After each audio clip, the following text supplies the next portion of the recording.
B.R.I.G.E Community Call. The B.R.I.G.E Community Call is a vibrant monthly gathering of diversity, marketing, and business leaders committed to driving systemic change within our organizations and the industry at large. This month, we will be discussing our Project Forward initiative. And, having attended multiple of these, they do have, like, actual people from the companies that are involved with B.R.I.G.E. Like, not the CEOs, but like CMOs and marketing directors and shit, like actual people who can affect policy within these companies. Hi Kirsche, be one of the first to hear about and give input into our new cross-industry initiative, Project Forward, to ensure the ever-important work we do continues without interruption. Leading from the front, just a week after the election, together with the B.R.I.G.E Board of Directors, we announced the launch of Project Forward. Our goals for this initiative include collectively redefine what the future of our work looks like and build on our pathway of inclusion is good for business. So once again, basically the same exact thing that I've been talking about since January, ever since first reporting on B.R.I.G.E. They have the IMAX already, so I'm not sure why they're making like a new project initiative name. I don't know why they're making a name Project Forward. I don't think it's necessary since this is more of what they've already been doing, right? They're going to double down forever. And this is important, right? Because again, this is a drive for systemic change in a cross-industry initiative. We've read all of the different companies that are involved directly with B.R.I.G.E off their website. Collectively redefine what the future of our work looks like. They've already been redefining it. They've already been cutting DEI language and changing it to inclusion or changing it to belonging. They've already started the subversive language. It's already begun months ago. 2, bring consistency to language, terminology, and approach. This is so vague that it's actually incredibly worrisome. I don't even know what they could possibly mean by this until they start telling me. 3, equip, educate, and empower DEI, marketing, and business leaders to respond in these changing times. Please join us for our December 19th community call and be an integral part of our strategy moving forward. See what they did there? Look at that pun! We look forward to your thoughts. Thanks, Cheryl Dijah. Hashtag we are stronger together. And I thought that was interesting because completely unrelated to B.R.I.G.E, this article was in my newsfeed. Colleges Dismantle DEI by Erica Pandey. Colleges across the country are shutting down expensive and expansive diversity, equity, and inclusion initiatives, some of which were put in place just a few years ago. While students, faculty, administrators, and experts all acknowledge DEI programs can be flawed, bans are prompting colleges to close up cultural centers and rewrite course catalogs, moves that can interfere with student life and threaten free speech. The big picture is that DEI programs, many of which sprung up in 2020 amid Black Lives Matter protests and a national reckoning on race, often involve running cultural centers, ensuring diversity in hiring, and developing training programs to promote inclusiveness. They've become a favorite target for Republican governors, and President-elect Trump has promised a nationwide crackdown. If you look at the way this has actually been implemented across the country, DEI is better viewed as standing for discrimination, exclusion, and indoctrination, quoted by Florida Governor Ron DeSantis in April, when he's signing the state's ban on using public funds for DEI programs. Texas, Iowa, and Utah have also banned DEI offices and initiatives at universities. Alabama has restricted them. When these states first came out with their bans on DEI stuff, one of the first things that I said going over it on stream was that it doesn't exactly address the core issue, because it bans things based on DEI language. And as communists typically do, they're going to continuously change the language. They're going to be like, oh no, it's not diversity, equity, and inclusion. It's belonging. It's not the same thing. It doesn't surprise me, right? It doesn't surprise me, especially with Trump saying that he's going to be cracking down and trying to get rid of DEI in education institutions and in the government. It doesn't surprise me that before his inauguration, colleges are going to be trying to cover their ass and hide the work that they're doing so that they can continue in secret.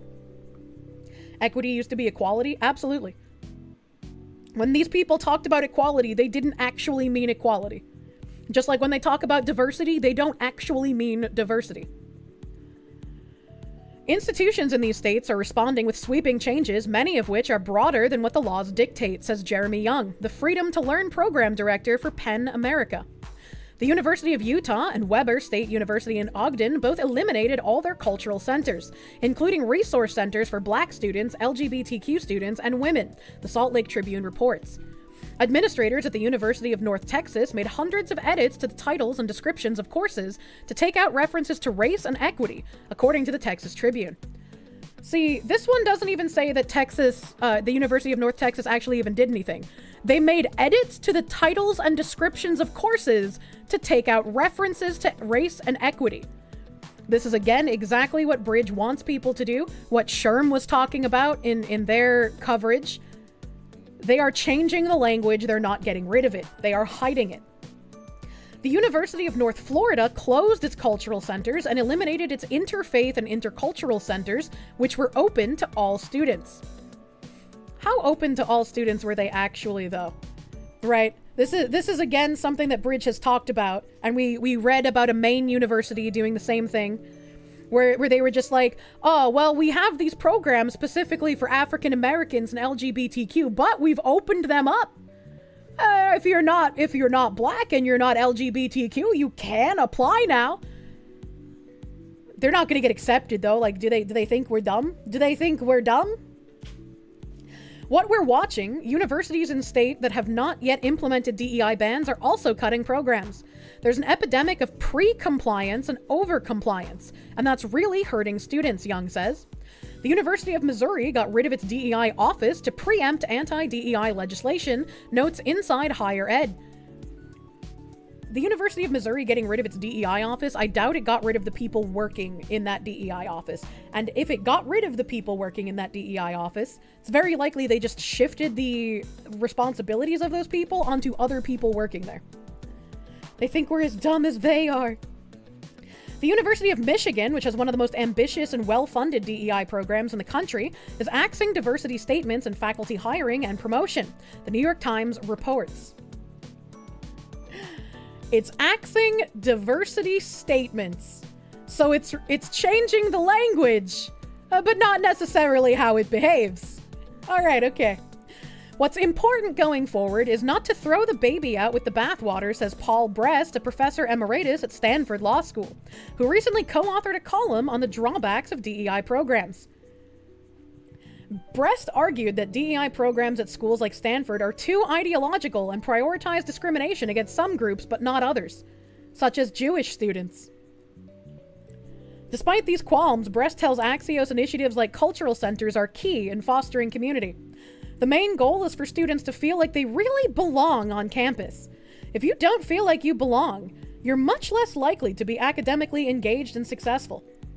You see how they did this? You see how they wrote this as Paul Brest, a professor emeritus who co-authored a column on the drawbacks of DEI programs. So they made it seem like he was being critical about having these programs, but then when they explain how he feels about them, he's saying that they're necessary, but they're not doing enough. Cootman, thank you for the 5. Your friend Mike thinks I'm cute and hilarious. He knows nothing about VTubers, and he's a himbo marine. You'd love to get me in contact with him. I love himbos! Did he hit his head? Is that how he became one? Leave my people alone! Of course, the one guy immediately goes the direction you think he would. That's really funny. That's really funny because also, if I go back to my inbox here, the B.R.I.G.E Smart Brief from this week, the first article, the very first fucking article. Hold on, it's not letting me click on it. Let me write quick, you fucking whore! Why no click? There we go. Copy link address. Copy link address. The very first fucking article in the B.R.I.G.E Smart Brief for this week. Bad request, you bitch. Here we go. One membership, limitless possibilities. God, I hate fucking paywalls, dude. Archive.is. Here we go. Oh, this is like the worst archive I've ever seen. Okay, hold on. You get to look at some black bars for a second, chat, while I read what it says in the smart brief. So the smart brief comes with like a little thingy that you can read a summary of the article before you read the actual article. And so the bridge summary of this article says, DEI strategies for 2025, managing change and opportunity. Diversity, equity, and inclusion efforts are facing increased scrutiny and legal challenges in light of recent political shifts in the US. And companies such as Walmart are adapting, with Walmart changing DEI to belonging and eliminating the use of Latinx to ensure inclusivity. Doug Melville outlines 5 key strategies for corporate DEI, including empowering chief diversity officers and embracing inclusive leadership with AI. So once again, they're acknowledging that Walmart isn't getting rid of DEI. They are literally just changing the language. Robbie Starbuck, what the fuck are you doing? Change is here, 5 hard truths and a blueprint for your DEI plan in 2025. Recent DEI headlines have come in with fire and fury from USA Today screaming, "The war on woke, America has a new commander-in-chief," to Ad Age touting the end of the chief diversity officer, and Fast Company claiming RIP DEI. While these headlines are a bit heavy-handed, the message they convey has a singular theme. Identity-based DEI will soon face a barrage of upcoming scrutiny, criticism, and legal challenges. Look no further than the world's biggest retailer, Walmart Inc., whose US CEO, John Furner, appeared on CBS this morning to address changes to their DEI policy, which includes elimination of the term Latinx and replacing the acronym DEI with the term belonging. He said, "What we're trying to do is ensure every customer, every associate, feels welcomed here to shop and to feel like they belong." Once again, remember the Sherm guy saying, "For too long, we have ostracized white men specifically. We need to get them on board if we want to have the cultural shift that we're trying to engage." This is, again, subversion. Do not believe what these supposed magicians are doing. Do not buy their slop. For the U.S. chief executive of Fortune 500's #1 company with a market cap of $731 billion to go on a national network morning show to address DEI isn't a small announcement. It's a lesson in reputation management. The lesson is to get ahead of the narrative. Over the past decade, the pendulum regarding DEI in corporate America has swung both ways. Far to the left in 2020 in the aftermath of George Floyd's murder, Saint Floyd of the fentanyl, in his name we pray. Far to the right in 2024 with the election of our 47th president. Corporations will keep tweaking their inclusion policies, but the devil will be in the details. Chat, they cannot get more obvious than this. They cannot more blatantly tell you what they're fucking doing than this. Oh my god.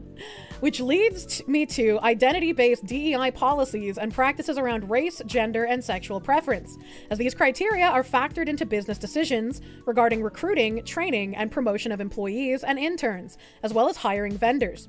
That area of DEI, at least in the short term, will become difficult to navigate and barely legal in the eyes of the law, not to mention risky to your corporate reputation.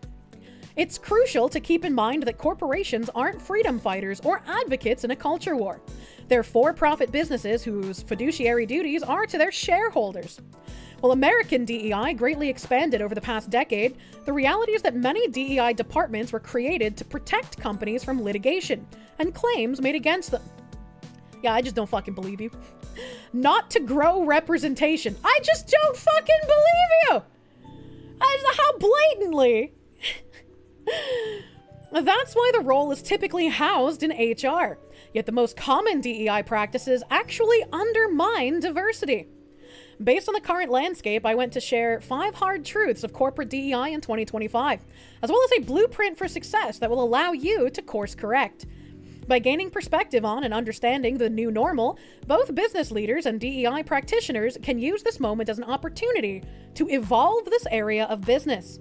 For those who get this right, the opportunities are limitless. Truth number 1. Stephen Miller and Robbie Starbuck are on a mission to dismantle DEI, and the American electorate is behind them.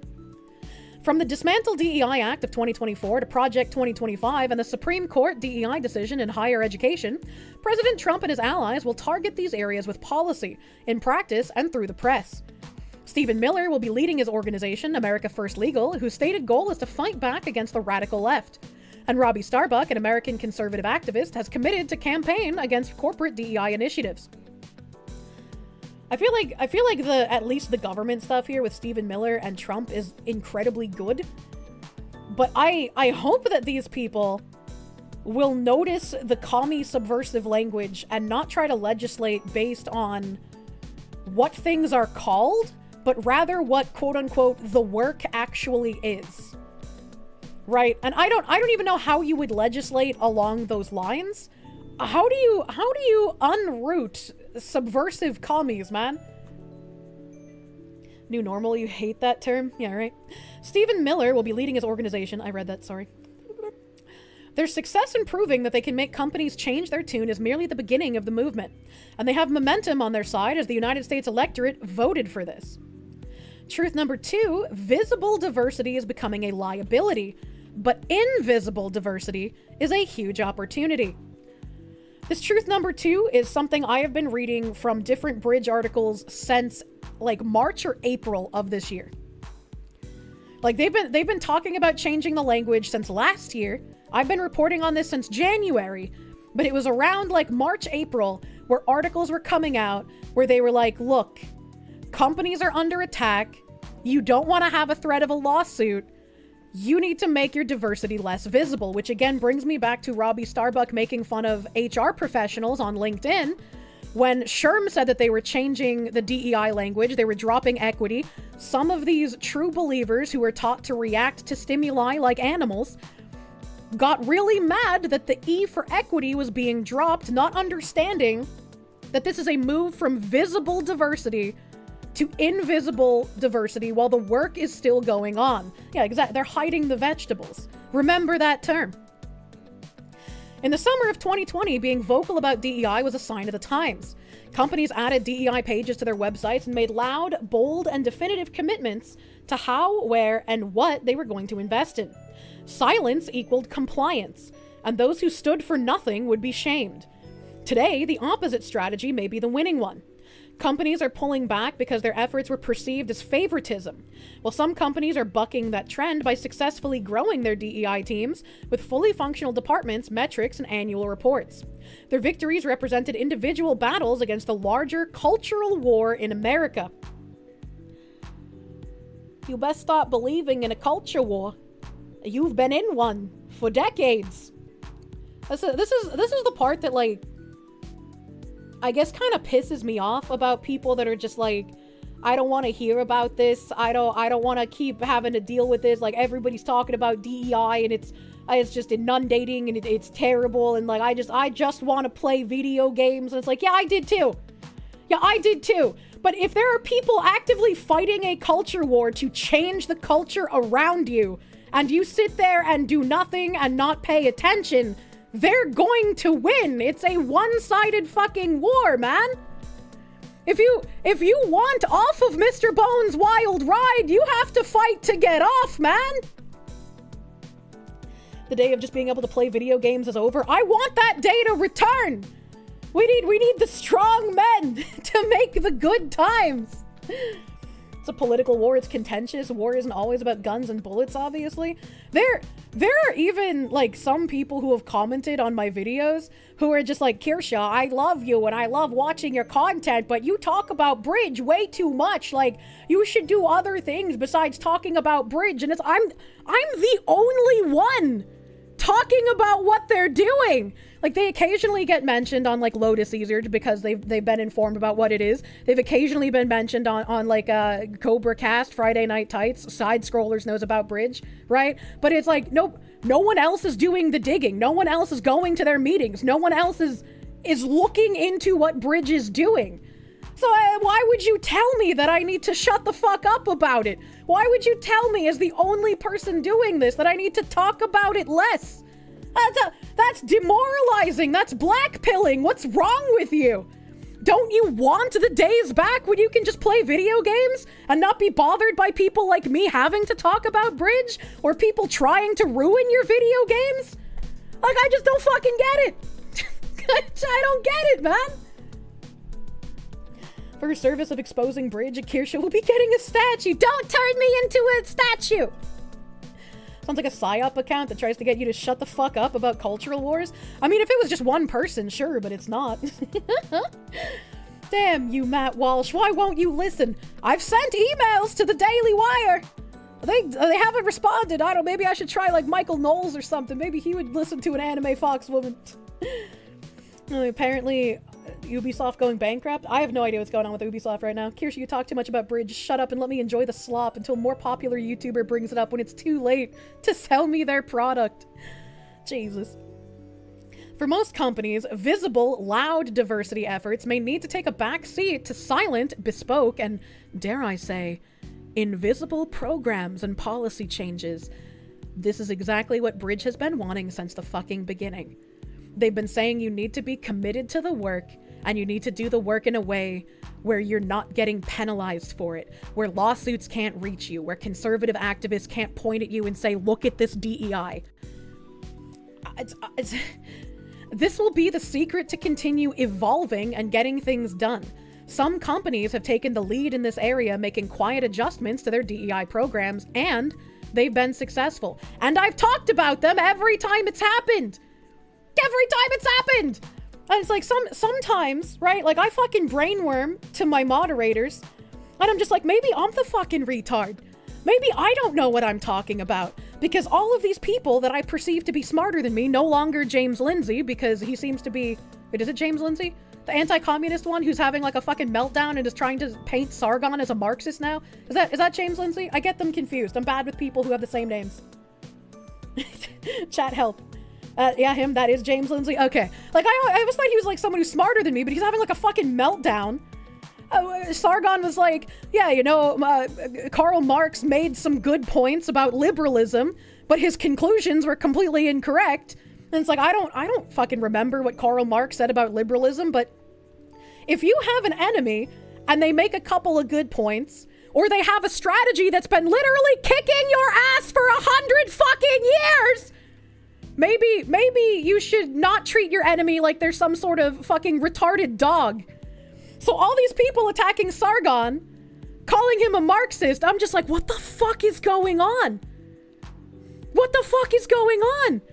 Even he brought up, he was just like, you've been losing to Marxists for decades. Clearly something in their strategy is working, isn't it? Clearly conservatives are not noticing something. Shakes the bridge. Sargon studies his enemies to understand his enemies. Yeah, he even made like a reference to, I can't even remember like what fucking war it was. He knows far more about history than I do. Always seed the good points so people keep listening to you. Did I hear about Ken Akamatsu looking into the Visa/MasterCard and all the stuff linked to China? Hell yeah! I sent an email to Ken before about that weird fucking woman who was appointed as like a Japanese ambassador thing to a news organization after she made that hit piece for Vice. I sent him an email. He read Critical Race Theory to defeat it. James has made the fatal error of attacking the language of his opponents instead of the substance of the argument. He's pretty high on his own fumes. So it's just like I see all these people and I'm like, they've been in politics longer than me. They're probably smarter than me. They probably know more than I do. So what if I'm in the wrong? What if I'm wrong about B.R.I.G.E? What if I'm wrong about all of this stuff that I've been talking about? And my mods are just like, you're being retarded. You've been able to successfully predict since the beginning of the year exactly what companies are going to be doing, and then they do it. You're not dumb and you're not retarded if the things you predict because you're reading what they're doing actually fucking happen. And like, I'm using the word predict, but it's not predicting if I'm literally reading what they're going to do, right? It's not like I predicted it. I read it and I was like, this is going to happen. And then it did because no one else talked about it. What if I'm wrong about gaslighting? It's just hard, right? When you're the only one talking about something, the only one ringing the alarm bells, you just like, but what if I'm wrong because nobody else notices and nobody else wants to pay attention to it? Right? Like you get that insecurity because it's like, I'm a retard. I can't be correct here.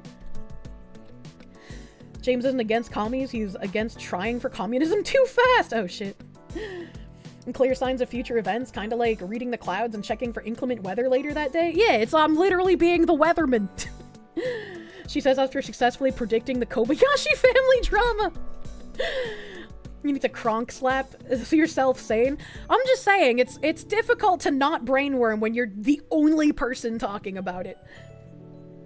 You have their playbook. I'm reading it right now. This is what they're about to do. Hey guys, we're winning. Yeah, right? It's like, fuck, dude. I've been telling people what's going on for 20 years. They don't listen. It's very much like being the Greek Cassandra. It's fucking rough, man. It's not like I'm just conspiracy theorying, making shit up. Again, I'm literally reading from these people's mouths what they're going to be doing. Anyone can read this. It's not predicting. Truth number 3, it's time to replace race and sexual orientation with more internationally accepted areas of inclusion. History has taught us that the best way to become a world-threatening dictator is to write and publish a book which spells out your evil plan in explicit detail and has an I really, really, really will do this the moment I'm handed power, I swear, seriously, written in all the margins in crayon. Nobody will believe you, and they'll throw money at you for decades. Jesus Christ. Having led corporate diversity in the US and Switzerland and traveled to 40 countries to study DEI. What a useless individual. American DEI differs greatly from the rest of the world. Evolving the position could strengthen the practice, particularly around identity. Most countries' mother tongues don't have exact translations for the words diversity or inclusion, so internationally, the practice is usually called ESG. I remember when a lot of people were saying that ESG is turning into diversity. And I remember in my videos and talking about B.R.I.G.E, I was like, ESG and DEI are quite literally the same thing. It's not really an evolution. They're just changing the language. How will this sell more burgers? In which the S represents social programs or equity practice. ESG is also tied directly into the business through non-financial reporting. Wow, you don't say. With metrics, goals, and targets based on how these efforts can improve business performance. 2 metrics are notably missing from most of these strategies: race and sexual orientation. DEI programs outside the US rarely discuss race and sexual orientation in the workplace. I would say it's only a matter of time for sexual orientation. But when you look at other countries, and I know people don't like it when I call the US a melting pot, I have no other fucking way to explain it. But like, you listen to Keir Starmer talking about the experiment of diversity in the UK. That's what the United States was as well. There aren't other countries that were from the beginning made into a multiracial country in the same way that the United States was. So it makes sense that most other countries don't have a racial aspect to their DEI programs because they don't have as many races living all amongst each other like the US does, which makes it harder to use race relations as a way to divide people. Is the US a melting pot of a Le Creuset on a gas stovetop? That's a good analogy. Meow. Yeah, Gravy is wandering around underneath me. I don't know what she wants. I don't know what Gravy wants. She's probably looking for Cheem's ball. Maybe he's hiding. Playing hide and seek. USA didn't start out multiracial, literally stated free white men of good character. I don't know about that. Most people who are pissed at the US being called a melting pot are Euro soy boys who don't like America. There's no other way to really explain it, right? Like, even after like the migrant crisis, most European countries have been homogenous. It was only up until the migrant crisis that they started pumping in so many people from different cultures and different countries. What is the end goal for all of this DEI? What do they get out of this? Things were so much better in the 90s. US was 90% white, 10% black. In the 50s, white ethnicities melted together into racialized white American ethnicity. I mean, yes. I mean, yes. Poland border decision is based. I don't know what Poland did to their border. Hungary's border decision was based. All of a sudden, they started having the same problem that the US has had for decades. Wow, imagine that. It's considered in bad taste, and it distracts from focusing on a person's performance, and more importantly, many times it's illegal to collect that data. Internationally, equity revolves around topics such as family status, socioeconomic status, accessibility, and age inclusion. The US system Keep up the great work here. You've inspired me to do more digging on Bridge myself and even make videos about it. Hell I'm yeah. not a big channel at all, but the more people the information reaches, the better the chance we have. Absolutely. Thank you for all you're doing. And thank you, Hayden. You've been amazing at trying to deliver the words of Bridge to other channels. You've been great. Thank you, Hayden. I'm glad you're also trying to look into things. Wonderful. Wonderful. Need more people. Thank you for the heckin' fitty, my guy. Well, thank you, thank you. International equity leaders frequently discuss working to implement living wages versus minimum wages, clear paths to international mobility, and pay equity across borders. This seems a little weird.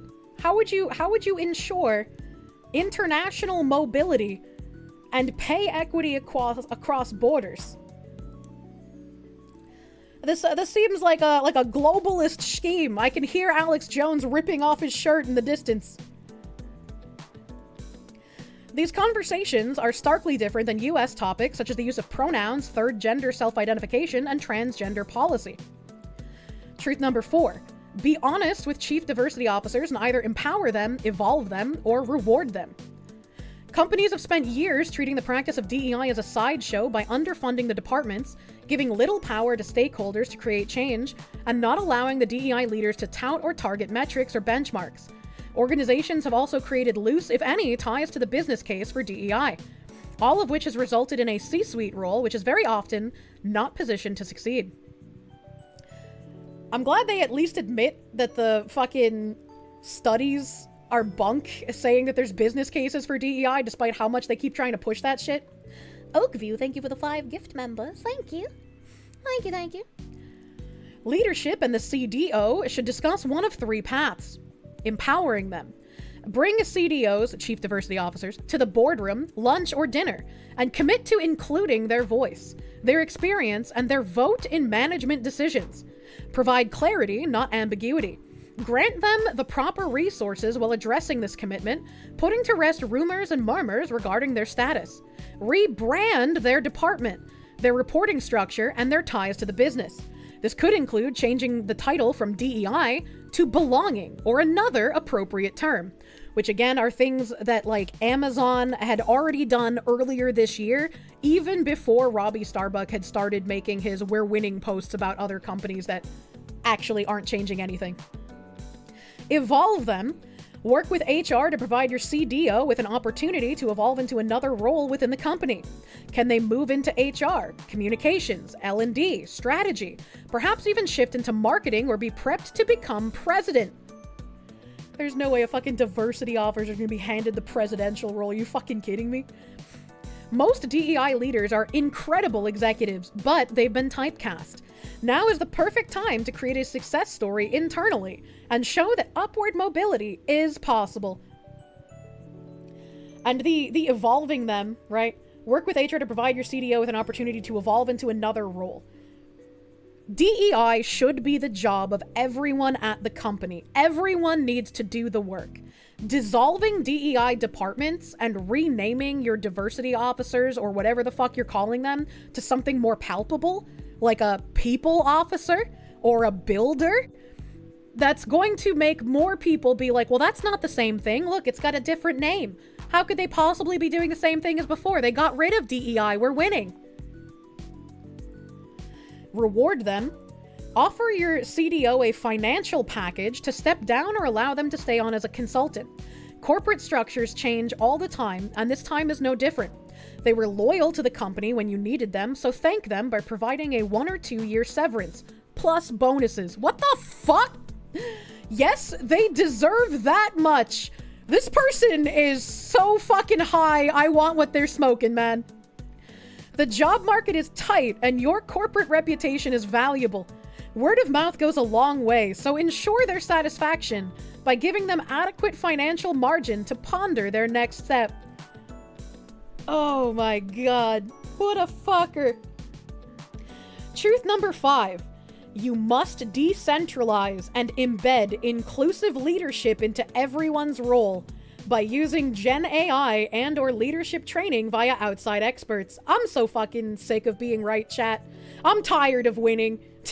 I'm tired of winning because that means we collectively are not winning because no one is paying attention.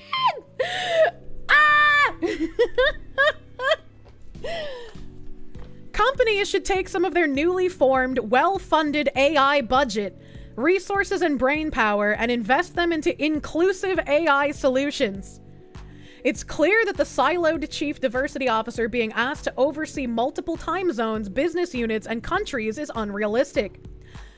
Literally one of the first fucking things that I played from Bridge was the interview with Sasha Thompson on D.E.I. After 5 with Cheryl Dijja, the CEO of Bridge.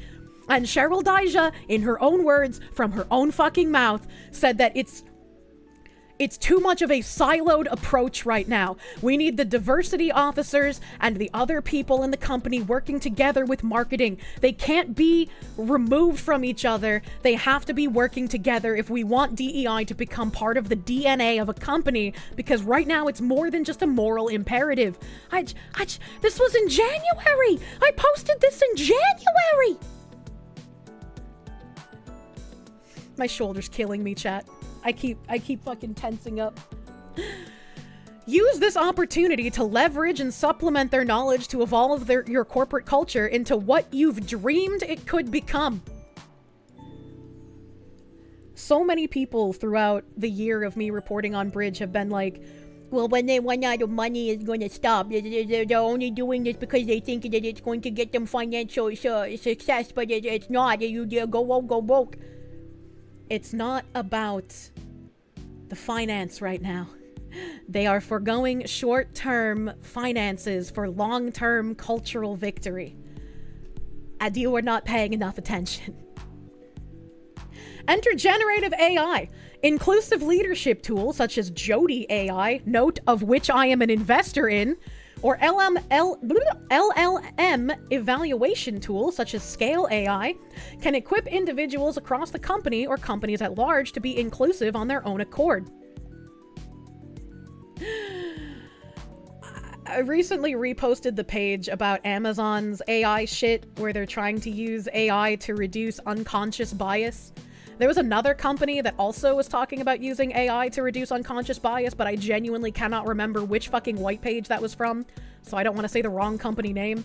But we've seen this multiple times already from companies in the fucking summer. Jody, that's a red flag if you're already married. Jodie Foster! This is also the ideal time to bring in advisors, experts, and consultants to lend a helping hand in areas you need to focus on. Outside advisors are used for many other departments within a company, so why not for DEI? And if you have outside consultants, you don't even have to say that they're working on DEI things. You can say they're consulting for marketing. You can say they're consulting for HR. You can say they're consulting for inclusivity in the workplace. Thanks, sweet baby. The year 2025 represents a big moment where we can all play a part in revising the DEI playbook. This process will take time, and it may be uncomfortable on occasion. But this is an opportunity, not a crisis. With the fiscal year end around the corner, today is the day to address and shape your organization's DEI efforts. Being stagnant isn't an option, and the future is bright for those who embrace the evolution. Yo, this guy's a fucking priest, man. This guy is a priest of the New Age religion.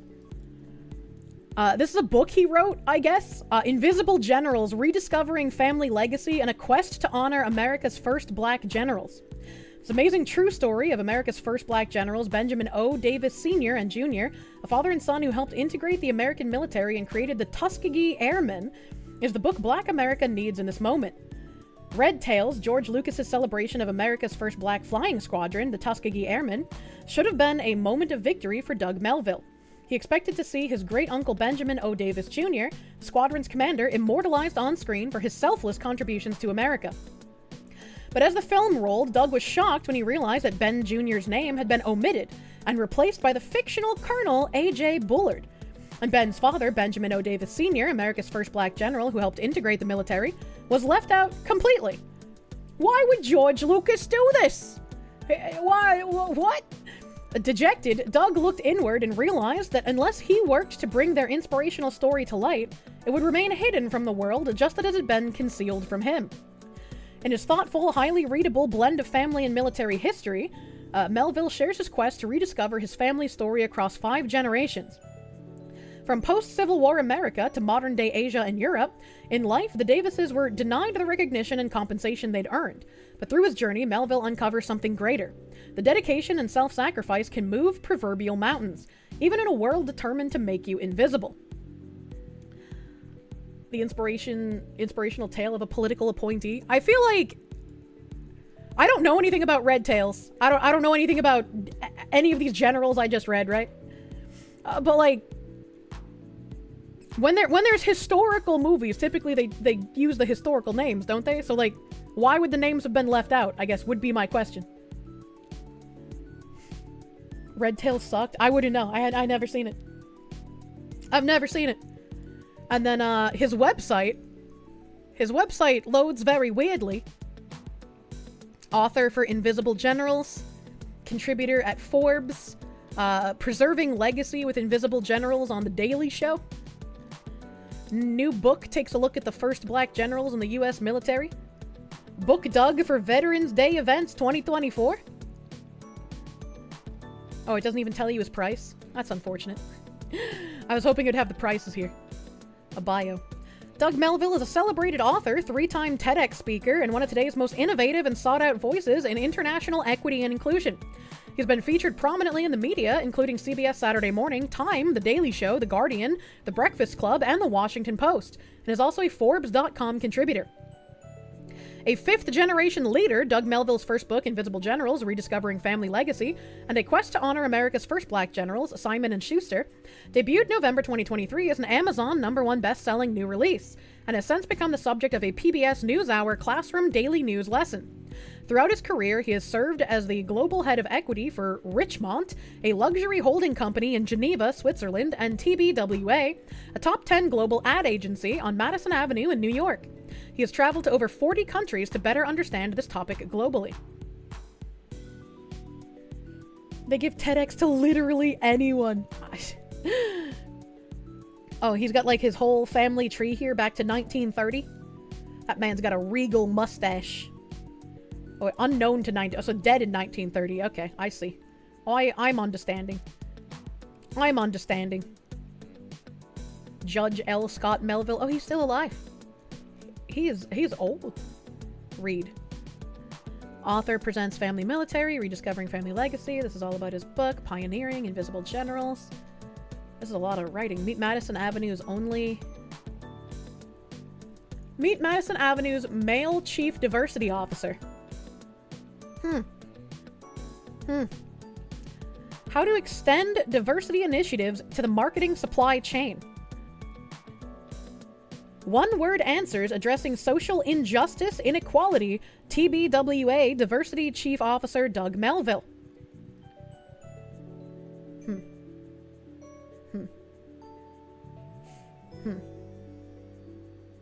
Interesting. Very interesting. Forbes. No, thank you. With D.E.I. having a rough year, this is the one we just read. Dear Dr. Phil, America's biggest DEI program is the Electoral College. It's time DEI aligns with marketing. Just ask Heinz Bath and Body Works. I'm so glad I started buying the fucking farm ketchup from BJ's, dude. Oh my god, he's doing the soy jump. He's doing the soy man jump. I traveled to 40 countries to understand diversity. Here's what I saw. With so many CEO exits, it's time to tap a diversity officer to lead. Oh, so he's trying to get himself promoted to a CEO position. Okay, all right. Diversity is at a turning point, and Martha's Vineyard is the epicenter. Oh, Martha's Vineyard's gonna go from deep blue to deep red real fucking quick. They were already mad when fucking DeSantis shipped up a whole bunch of illegal immigrants to them. Mrs. Obama implied the US president is the new black job. What? DEI is a $1 trillion blind spot. Oh, so Sephora gets it. You should too. Sephora is one of the spearheads along with Campbell's Soup for B.R.I.D.G.E. Sephora is one of the people, like, literally leading the B.R.I.D.G.E. initiatives. Not that Sephora's a people, but you know what I mean. What does this one say? How Fenty and Skims Olympic partnerships are changing the Paris Games. Snoop Dogg, Flava Flav, breakdancing bring hip-hop vibe to Paris Olympics. Flava Flav is still relevant? Kamala Harris's $310 million haul shows the power of a diversity strategy. What did they mean by this? What do they mean by this? AI may be the spark. As DEI comes under fire, AI may be the spark needed to evolve it. I'm a DEI hire. When can we discuss legacy hires and Nepo babies?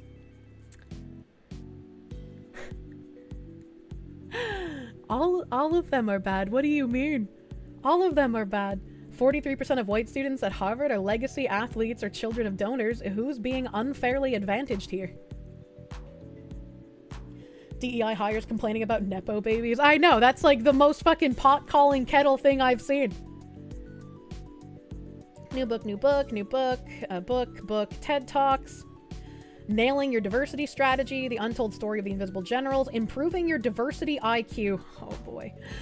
Formed in 2015, our mission is to listen and learn from people who are disrupting business, culture, and life. The Disruptor series. Disruptor series featuring Snoop Dogg and Ryan Ford? Chat, I don't think we're gonna play the bad kids today. I feel like I've just fallen down a hole, and I am very confused. What the fuck is this? Can't listen to music, it's DMCA. We're almost 10 minutes into this and talking hasn't happened yet.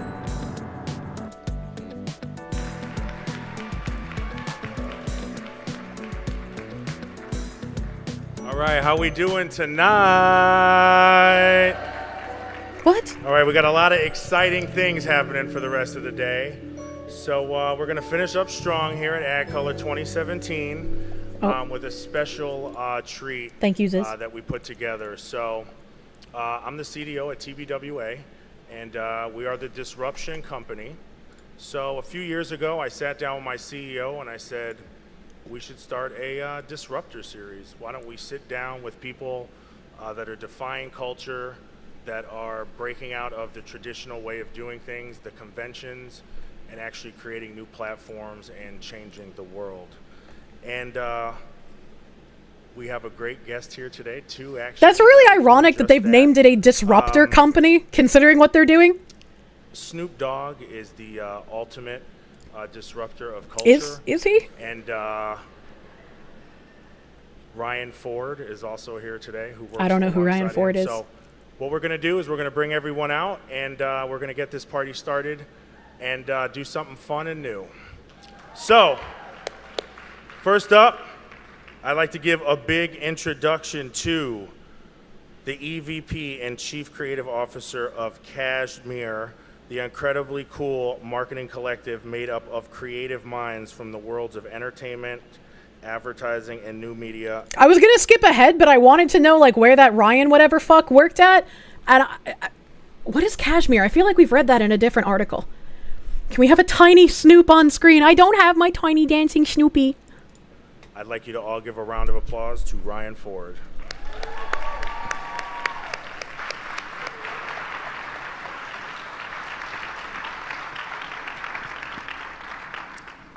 Next up, We have a man who needs no introduction. True. And instead of me talking about him, we're going to play a quick video Wait, what? to describe some of the things that he's done in his career. So let's cue that up. You're one What? in a million. There ain't no other Snoop. Chef with my message. Ladies and gentlemen, give it up for entertainment icon Snoop Dogg. Smoke weed every day.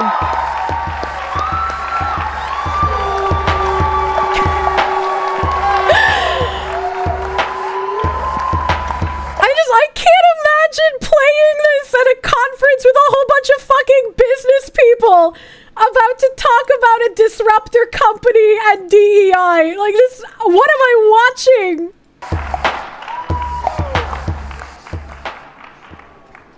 What's up? What's What's happening? going on with you tonight? We would have started at 4:20, but there was some scheduling problems. It's all good. I started at 4:20. Yeah. Well, first of all, thank you both for coming to the ADCOLOR stage and finding time to share your voices and experience. We were just talking a little bit backstage, and Snoop described this as the secret society of multicultural media. So he's now going to unlock the key and share the message with those in the space. What a fucking thing to say! How bold of you, sir, to talk about the secret society behind your disruptor company at D.E.I. I think, first of all, the thing I would notice is that I like how you walked out here instead of with security, you have a chief creative officer with you. That's pretty that's pretty 2017. Right. So a little origin story on how we met, actually. TBWA has our campus in Playa del Rey, and we have our Media Arts Lab and Chiat offices there. And one day I was having lunch, and a girl came into the office and says, "Yo, Doug." I said, "Yeah, what's going on?" She goes, "There's lowriders and Impalas. And people, there's a block party going on outside." A black party? And I said, "Let me go over there." And I go over there, and it was the Cashmere Agency and the whole team having a party. Right. And I walk in, I meet Ryan, and he explains to me what they do there, and that Snoop is part of the family, and they work They can't together say that, to chat. I know he said block, but he said lowriders and Impalas. That's very obviously a black party as well. That was the joke. Drive the culture and hip hop forward, true disruptors of the space. So Ryan, maybe you could talk a little bit about Cashmere Agency. And Yeah, I think what you saw is just like a Tuesday at Cashmere, right? Like, you know, with our work with Snoop, with our work with other brands like Adidas or PayPal or McDonald's, we're always trying to be disruptive. That's why we're on the disruptor panel. You know what I mean? What? And when we moved over into that area, Playa Vista, they're calling it Silicon Beach now, obviously, but I didn't know where we were moving because it was so off of the beaten path when it came to culture. But we knew OMD was there, we knew Chiat was there, and we said, okay, we're gonna set up shop right here, and we're gonna disrupt some shit until someone notices us. Yeah. So it worked. Yeah. I noticed you. So, Snoop, for you, what excites you about the ad business today and creating with Ryan and This the rest is of the Cashmere folks? such a weird thing to be watching. When you think of advertising.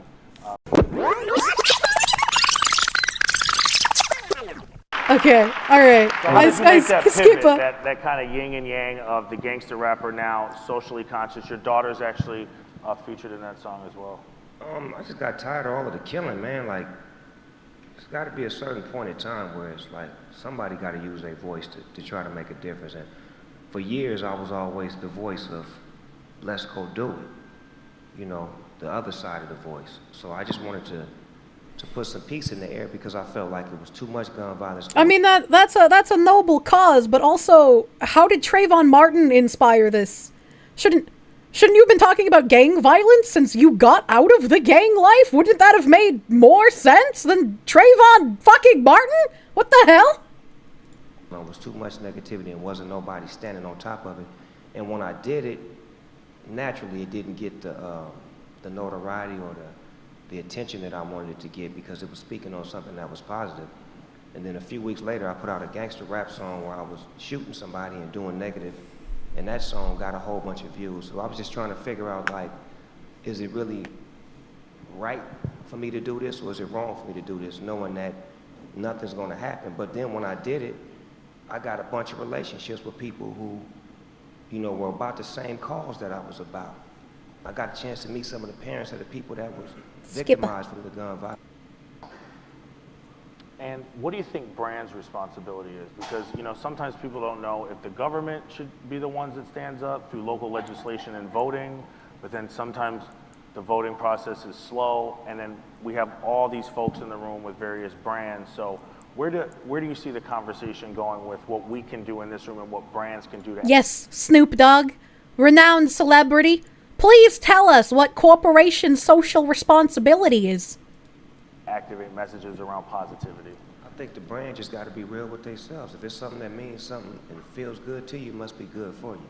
So you just got to jump into it. You know, it can't be something that's scripted. This has got to be something that's organic, that just feels right for you and the brand. I feel like if you're living a life philosophy of if it feels good, then you should be doing it, that I'm sure cocaine feels good. I'm sure fucking that $3 prostitute in Amsterdam feels good, but like, yeah, you gotta have a little bit more thought process than that. Part of, because there's going to be a lot of scenarios and situations in life where you have to make a decision. Am I on this side or am I on this side? Or am I going to speak or am I going to be silent? And a lot of times it's confusing for a brand because you don't want to, you know, disrupt your relationships with other people. But I come from the game. I don't give a fuck. So I do what I do. And if it's real and I feel like I can help the situation and I feel like I can benefit the situation by my presence and my voice helping it out, then I'm going to do it. And I don't care about the consequences. I'm going to just ride it out because I feel like I was given this voice for a reason. To not be quiet, but to be loud with it and to speak for people who can't. So true, Snoop.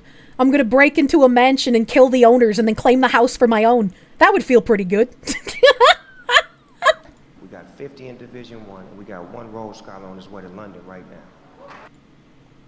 But if you structured and you have a business sense... Dude, whoever was in charge of the audio on this should be fucking fired. Holy shit. Then you understand what to do with your money when you get in the NFL.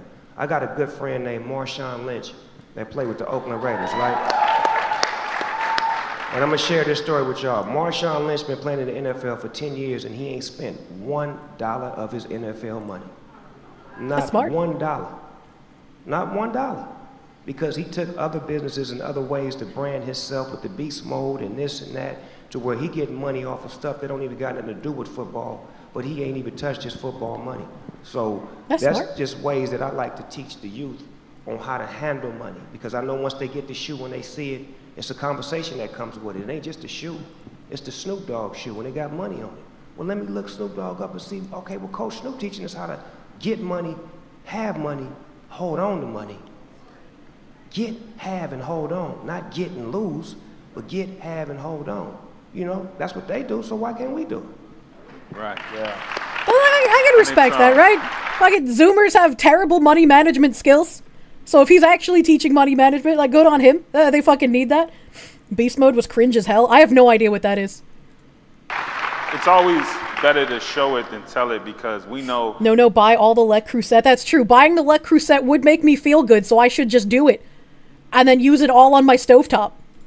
Dealing with Snoop, we got a lot of branding deals and tour dates and all this stuff, but when it's football season, all of that takes a second fiddle to him and those kids.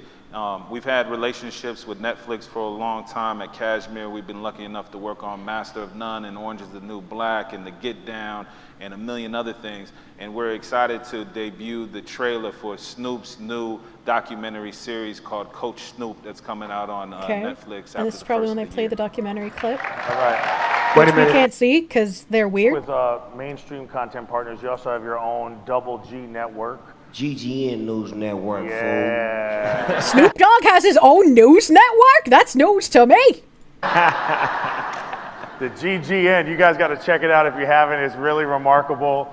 Maybe you could talk about, you have every guest on there. They come by, they sit down, they smoke up with you, they laugh about it, they talk about it. It started from a Pepsi commercial that we had did, and we had like a space in the back of Cashmere.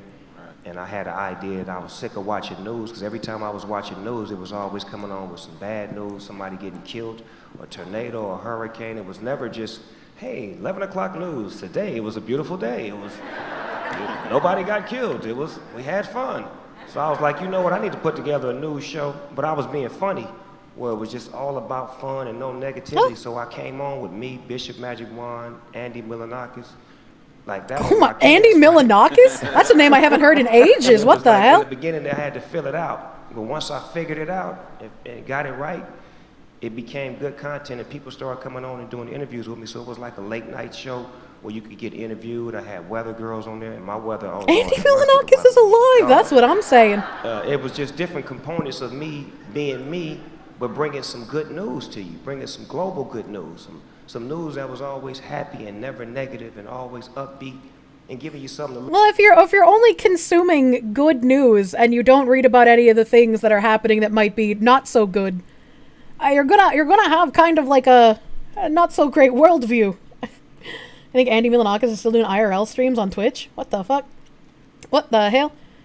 Didn't he have? I can't remember like how I know him. Didn't he have like his own show or some shit? Like the Andy Milanakis show? Toxic positivity. Yeah. How's he gonna compete with $1 billion industry? I don't know, man. I mean, Snoop's got money. I'm sure he can have his own little news site. I'm sure it's doing well. It's not. I mean, it's kind of like having a whole bunch of like celebrities and streamers come together and put their shit on the same site, right? So it's like it's not gonna fucking crash. Speaking of crashing, Iden Ross said that he was going to be stepping away from Kick and trying to come back on Twitch, which makes me wonder what the fuck is going on with Kick. If Iden Ross is leaving, that's gonna be an issue, isn't it? Doesn't he like partially own Kick? Am I wrong with that? I thought he partially owned the website. Ominous. Yeah, that's what I'm saying. He had a show on MTV 20 years ago. Yeah. This guy is perfectly happy killing people for money. Might not have my best interests. Most likely they're going to enforce more rules. I mean, maybe. I have no idea. Kick had a lot of terrible people. Johnny Somali. I mean, I started streaming on Kick recently, and I was going to add in Twitter. I mean, if Kick shits the bed, it's not like I lose much from it, right? I just switched the Kick to the Twitter already instead of having to worry about quad streaming. We already did the automod test with Kick. Might be a slight reason why. Kick banned Johnny. I mean, yeah, good, right? Terrible people like Kirsche. Yeah, I'm the hateful, bigoted fox woman. Probably something to do with future legislation on gambling. I have no idea. But that seems really strange. I want to see why the fuck he left. Hopefully, you thought Iden Ross is permabanned from Twitch? He is. He said he's going to be trying to get reinstated. He said he's going to be doing his best to try and get unbanned on Twitch, and he's leaving Kick. I can make that cool. Yeah. That's all they buying. You just buying cool. Let me break it down to you real quick. Okay. Marketing and branding is all about cool. Uh-huh. You're buying cool. You're trying to find out what's cool. Because if it's cool, it makes everybody else want to buy whatever the product is that you're pushing and promoting. Snoop Dogg is cool. That's enough said. So you can put him in anything. You can put him next to that. You can put him in that. You can put him in that because he's not doing anything but doing himself. And he's cool. And if he does it, he makes others want to emulate or either be a part of the movement that he's pushing. That's cool. Yeah, it's interesting too because we've taken that voiceover concept and partnered with a bunch of different people, including UFC, where he does the Snoopcast every Tuesday for their up-and-coming fights on the UFC Fight Pass. And hot dogs and gin, those were two things that when I started working with Snoop nearly 10 years ago, I'm like, Snoop Dogg gotta do hot dogs, and he has to do gin because of gin and juice. And in the last why hot dogs? Able to do that deal with Burger King and also have him as the official spokesperson for Tanqueray. Yeah. How do you know what? Can I do something with hamburger? I don't know what hamburger, but I'm gonna do something with hamburger. I could be the hamburger to Snoop Dogg's hot dog. What the fuck? 20 years late, but it's still cool. Yeah. 20 years late.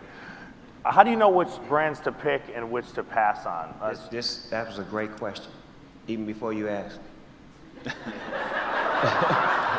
That was a great question.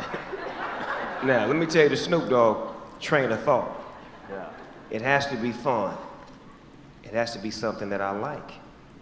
It Yeah. has to be a whole lot of money connected to it. And I got to look good while I'm doing it. And you got to own some of it too. The ownership, that was the part I ain't had to tell you. You already know that. I told you that earlier, remember? Yeah, you did, yeah. You have a segment on GGN called Rapid Fire. It's called Real Trigger-ish. Yeah. That would be the edited version of what it's called. Oh God. So we're just going to play a little Q&A here, just to get this or that. Would you rather play for the Steelers or the Lakers? Okay, I don't care about that.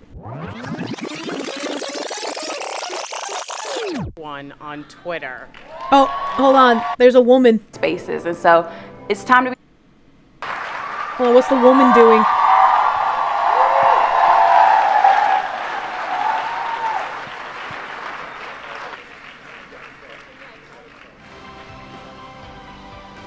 Oh yeah, inspirational music.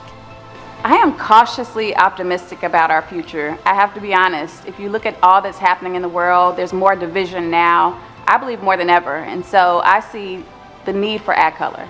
We have to be very intentional about how we're including inclusion and diversity into very important spaces. And so it's time to be intentional.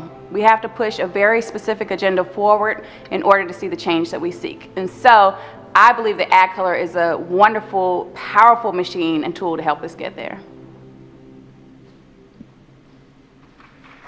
All Please right, welcome okay. the Director of Diversity and Inclusion at Omnicom, the Director of ADCOLOR, Christina J. Pyle. I was not expecting an Omnicom person to be here. Holy shit! What the evil organization shows up? I had a pretty long stream segment on fucking Omnicom. Who is Omnicom Media Group? Omnicom is a media company, and they deal with a lot of different partnerships, and they have diversity and equity and inclusion goals here. Our people are our greatest asset. We're committed to fostering an inclusive environment that attracts, engages, and retains the best possible talent. Our diversity of experience, background, location, viewpoint, and ideas is what makes us a great place to work, differentiates us as an employer of choice. And they got all their contact information here. And they have individual acts, global impact, all in on equity. 2022 Diversity, Equity, and Inclusion Report that was written up last year. I mean Snoop Dogg. Some other good news. We are trending today #1 on Twitter. Ew. Yeah. We're also a sold-out conference this year. Thank you. And we did it without selling out on ADCOLOR's purpose and our mission to serve creative industries by building diverse communities. We designed this conference to be a safe place to share our stories, ideas, to meet hidden figures, to listen to experts, to hero our heroes. What? We wanted this to be the place where you come to feed your minds and your souls. To hero our heroes? What does that even mean? And collectively we expand our perspectives. So I hope you experience that today. I want to congratulate the Winning Futures team, Team Make.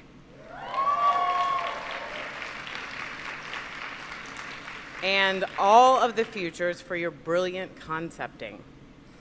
And I have to thank our volunteers who've helped make this day a reality. And we have 33 Googlers here. Now that's coming together. What is a Googler? And how did you find 33 of them? What does that mean? I'm not deep enough in corpo speak to understand what she means by this. Are Googlers just people that work at Google? Or are Googlers like a specific lingo thing that I'm not really sure? Something retarded. I also want to thank our speakers, our partners, and our sponsors, including Omnicom, GSD&M, Viacom, 72 and Sunny, Google, Sparks and Honey, Digitas LBI, Twitter, Facebook, HuffPost, Apple, TBWA, OWN, and Oath, a Verizon company. And I can't forget ADCOLOR's fearless leader, Tiffany R. Warren, whose vision and accomplishments grow greater every year. She's just an amazing person to work with.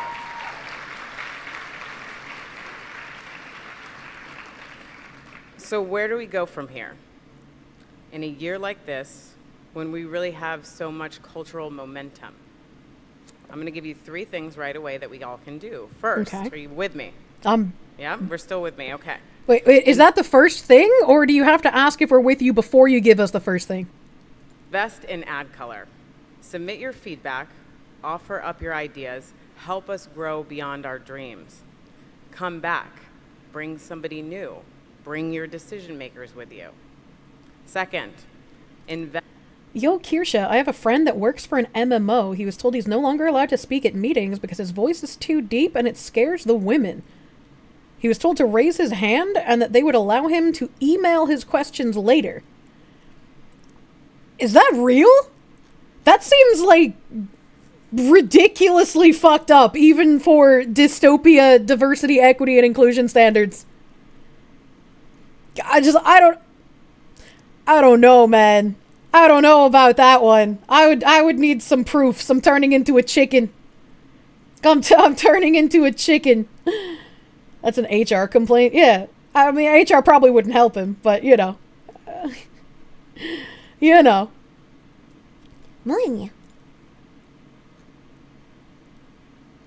I don't have another message from this guy, unfortunately. Unfortunately. Why is your icon bot? He's being executed. He's considering contacting a lawyer. If that happened, he absolutely fucking should. If that is real and they're just like, you can't talk because your voice is too scary to the women, absolutely talk to a fucking lawyer. What the hell? Invest in our community. Recommend our speakers that you've heard today for other opportunities, for other conferences. Recommend them for top 40 lists that are often sorely lacking diversity. They say we can't find them, but here we are. What? Third and last, invest in the future. Join an official mentorship program or mentor unofficially and off the record. This is the heart of the Rise Up and Reach Back mission that's helped ADCOLOR grow from an award show into a movement. So ADCOLOR was an award show? I've literally never heard of this organization before, chat. I don't know what ADCOLOR is, but you know. That's how we come together. That's how we rise up and reach back, and I know that we all can do it. So we look forward to celebrating the best and the brightest in our industry tomorrow night at the 11th Annual ADCOLOR Awards. But for now, please join us on the 5th floor pool deck so we can build some relationships and have a cocktail. Enjoy your evening. What are the ADCOLOR awards? Hold on. Before I look at more of this guy's fucking weird shit. Since 2007, ADCOLOR has honored individuals and companies that go above and beyond to make a difference in the creative and tech industries. This is our night to celebrate their accomplishments and give them the recognition they've so richly earned. Marketing Manager at Google, Chief Strategy Tech and Sports Innovation Officer at Grit Tech Sports Solution, Accessibility Product Manager at Microsoft, Creator at Waylar Talent, Editor and Podcast Host at LinkedIn News, Creator and Founder Pax Light, Love Your Mind, Move Aside, Translators, Campaign of the Year, Director of Impact, Sustainability, and Make Good. Man, if you're gonna rename DEI positions, right? This woman just says change agent nominee. Director of Impact, Sustainability, and Make Good. Yes, I would like to be a Make Good officer, actually. A President, Cultural Quotient at Publicis Media, Broadcast Traffic Director at Whedon and Kennedy, Chief D.E.I. Officer at Weber Shandwick, Executive Strategic Inclusion Director at FCB Chicago, Global Head of Diversity, Equity, and Inclusion at Ogilvy, a Partner and Chief Content Officer at Majority, a Chief Creative Officer Canada, Global AI Creative Lead at McCann World Group, recording artist, founder, CEO at Ramp D. Canadian Down Syndrome Society, AB InBev, Michelob Ultra, and FCB New York. Hey, hold on, wait a minute. Anheuser-Busch, how are they nominated for anything? WhatsApp and Giannis Antetokounmpo, a designer at Lando, Dibs, program manager, account supervisor, founder and CEO, Takes a Village, senior director, ESPN, executive creative director, Joan, actress, producer, Queen Latifah, a founder and chairwoman at the Garcia Companies, founder, CEO, League 22, chief creative officer, translation, VP of global marketing at Google, president at Be More Now Productions, author, director, founder, Street Pageant, co-founders at Dive, music and president at Justice for Migrant Women, a chief strategy officer, Publicist Group, senior vice president, Parkwood, chief executive officer at Taco Bell mentioned, America's first 2 black generals. They're not alive. How? What? These are the people from that guy's book.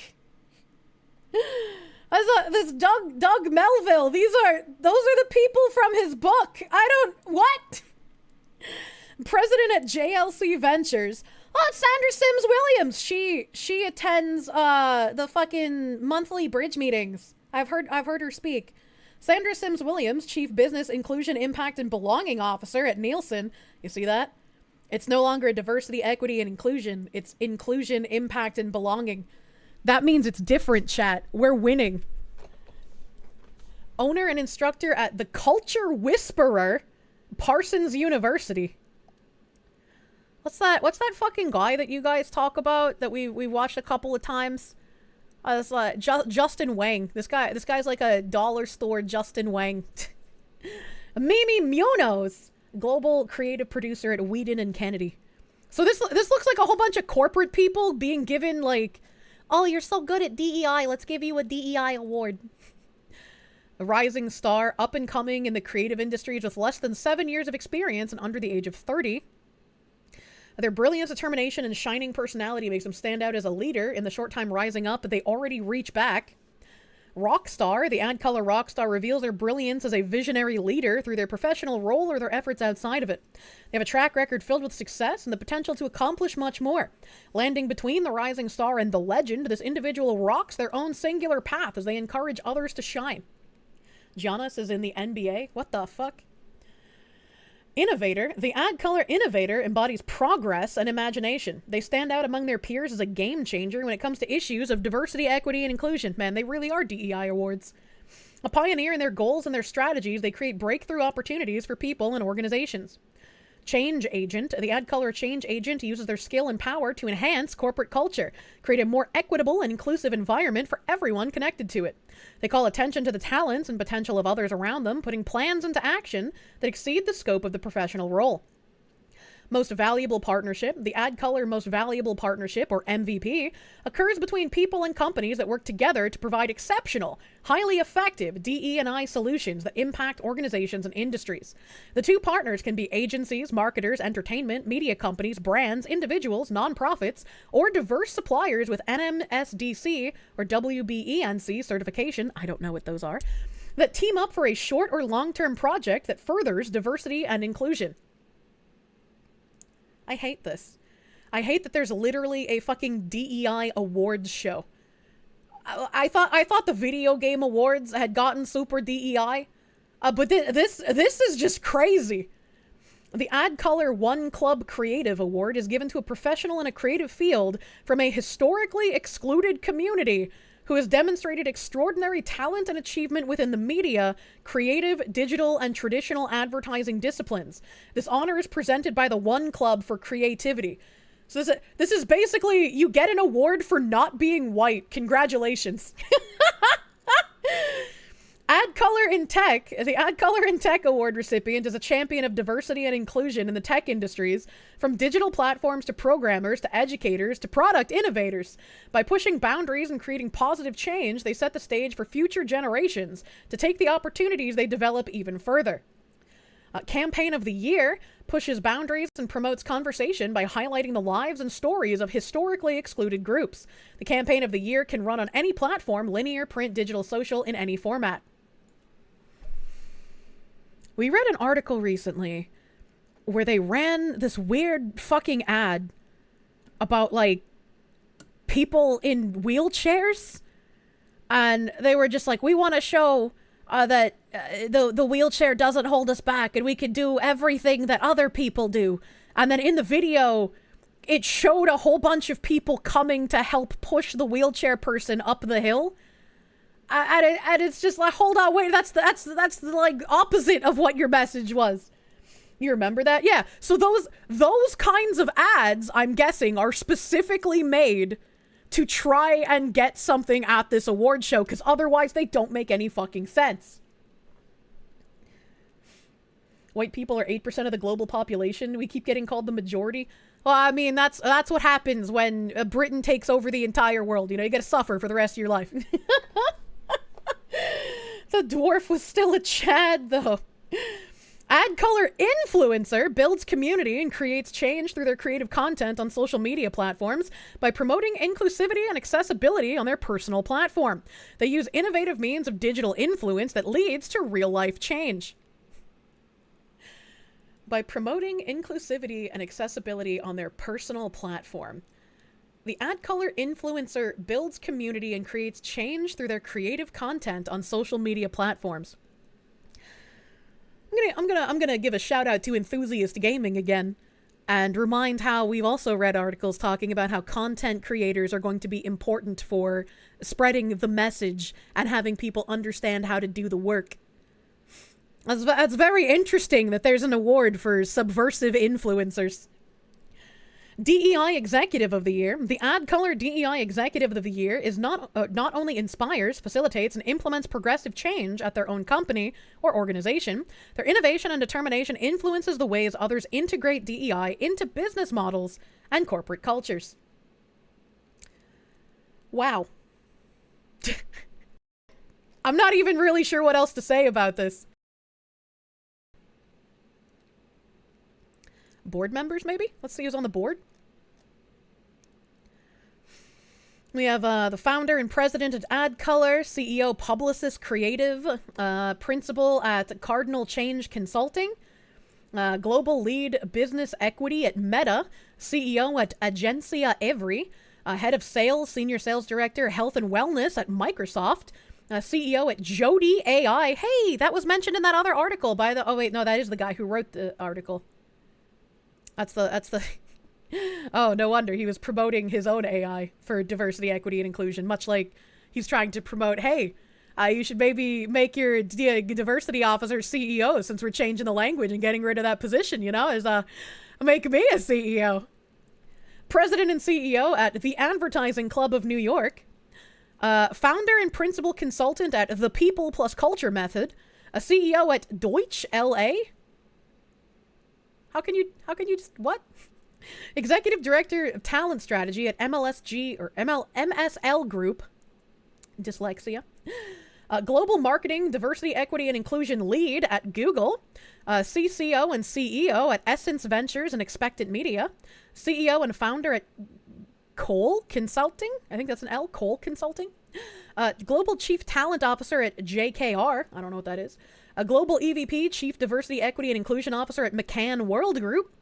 And Associate Director, Communication and Information at Princeton University. Interesting. Advisory board. They have an advisory board. They have a huge advisory board.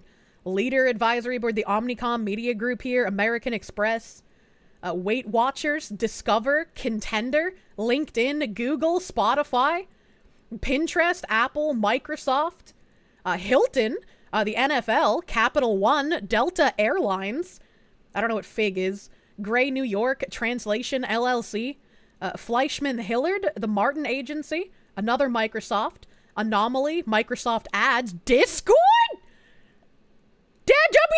Discord? Oh, the fucking phone! Is this the Discord I think it is? What the fuck? What is happening?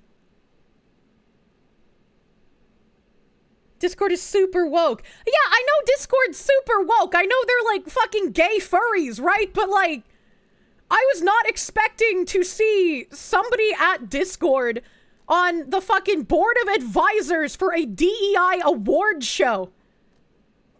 What the fuck? It's so Jover. Oh my god.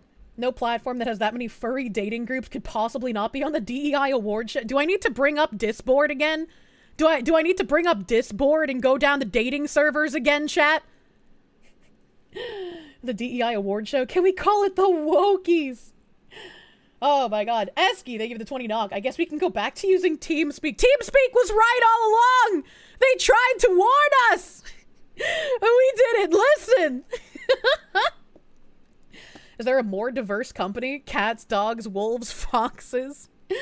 Jesus Christ, what are the community groups? What the fuck? Oh my god, this woman has crazy eyes. That woman has crazy eyes too. Oh my god. I don't like any of the eyes in this picture. No. ADCOLOR's goal is to create community of diverse professionals who support and create one another. One of the ways we do that is through community groups. These groups are a way for folks within the ADCOLOR community, folks mentioned, to find each other and foster networking and mentorship. When started organically in 2018 with Asians for ADCOLOR, it's now expanded into 6 community groups. You have Asians, Black, Disability, Latinx, MENA, and Pride at ADCOLOR. What is MENA? What is MENA? MENA for ADCOLOR. Gada Sufan? Taji Akavan Smith? Hold on, you married a white guy? And you're part of DEI awards? What?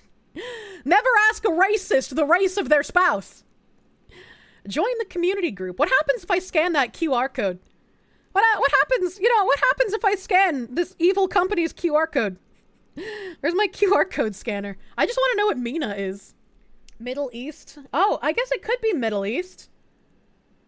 Middle East, North Africa? Maybe? Middle Eastern and North Africans for ADCOLOR? I guess that could make sense. I guess that could make sense. Pride? A Pride here? It doesn't say if these people are part of any other companies though, so that's unfortunate. Asians for ADCOLOR. Pride before the fall. What else do we got here? Alumni? Together we are ADCOLOR. The Black Elevation Map. Okay, so these are like previous... Yeah, these are the previous year's award winners. Ad of the year. Hopefully this is the advertisement. I can't read this map because I would get banned.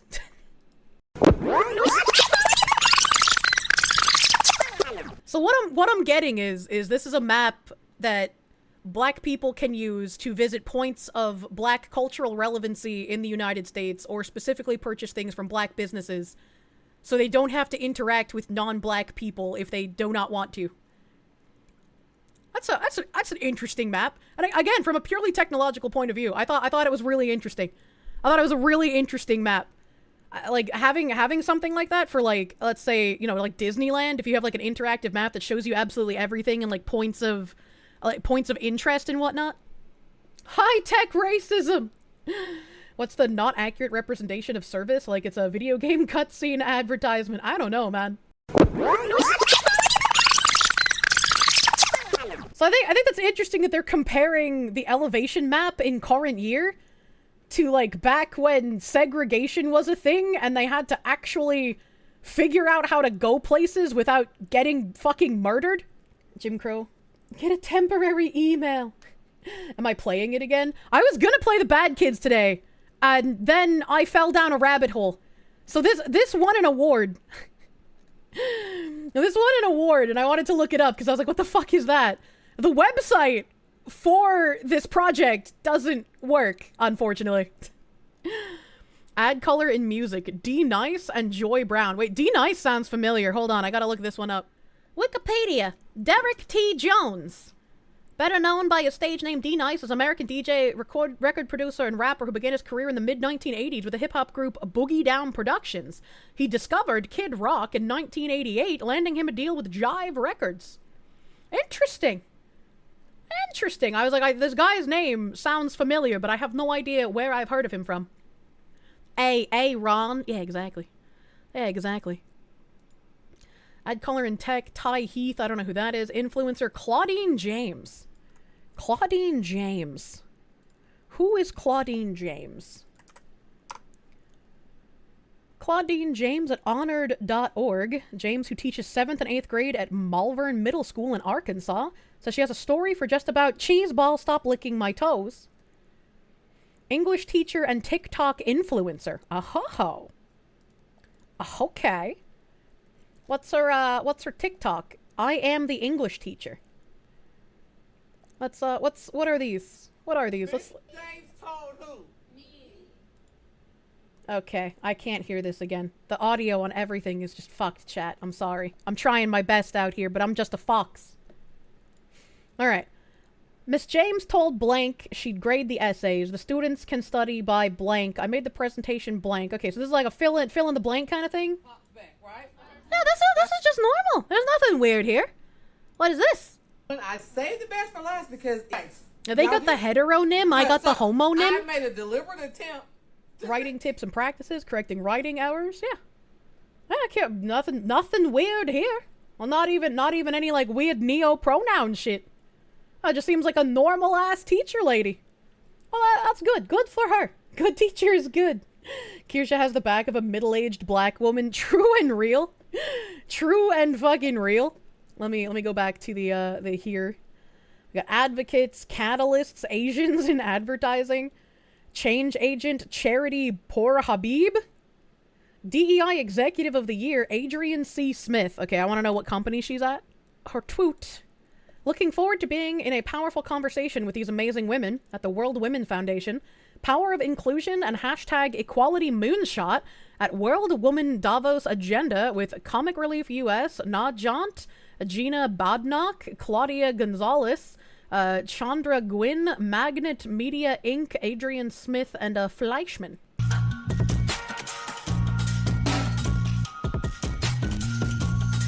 I don't like this music. It makes it creepy.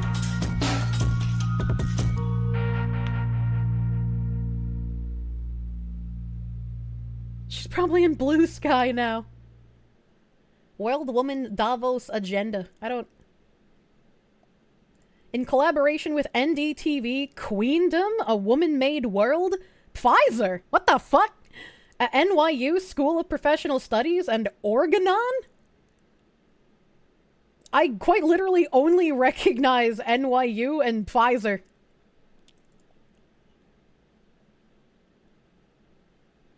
Why is it zooming in on an astronaut? I guess moonshot? Maybe? I don't know what moonshot is, though. This is creepy! This is a creepy fucking video, chat! What is Queendom, A Woman-Made World? I'm gonna fucking Google Queendom and it's only gonna give me porn. Queendom, A Woman-Made World. Queendom, A Woman-Made World refers to the concept of a society where women hold significant power and influence, often discussed in the context of the World Woman Davos Agenda, which is an initiative focused on promoting gender equality at the World Economic Forum in Davos, Switzerland. Hosted by the World Women Foundation, essentially advocating for a world where women are central to decision-making and leadership roles. That sounds horrific. That sounds horrible. Why would we do that? So they have a website for the World Woman Davos Agenda. Wait, the World Woman Foundation? The WWF? Yeah. That was a Rick and Morty episode, right? Was it?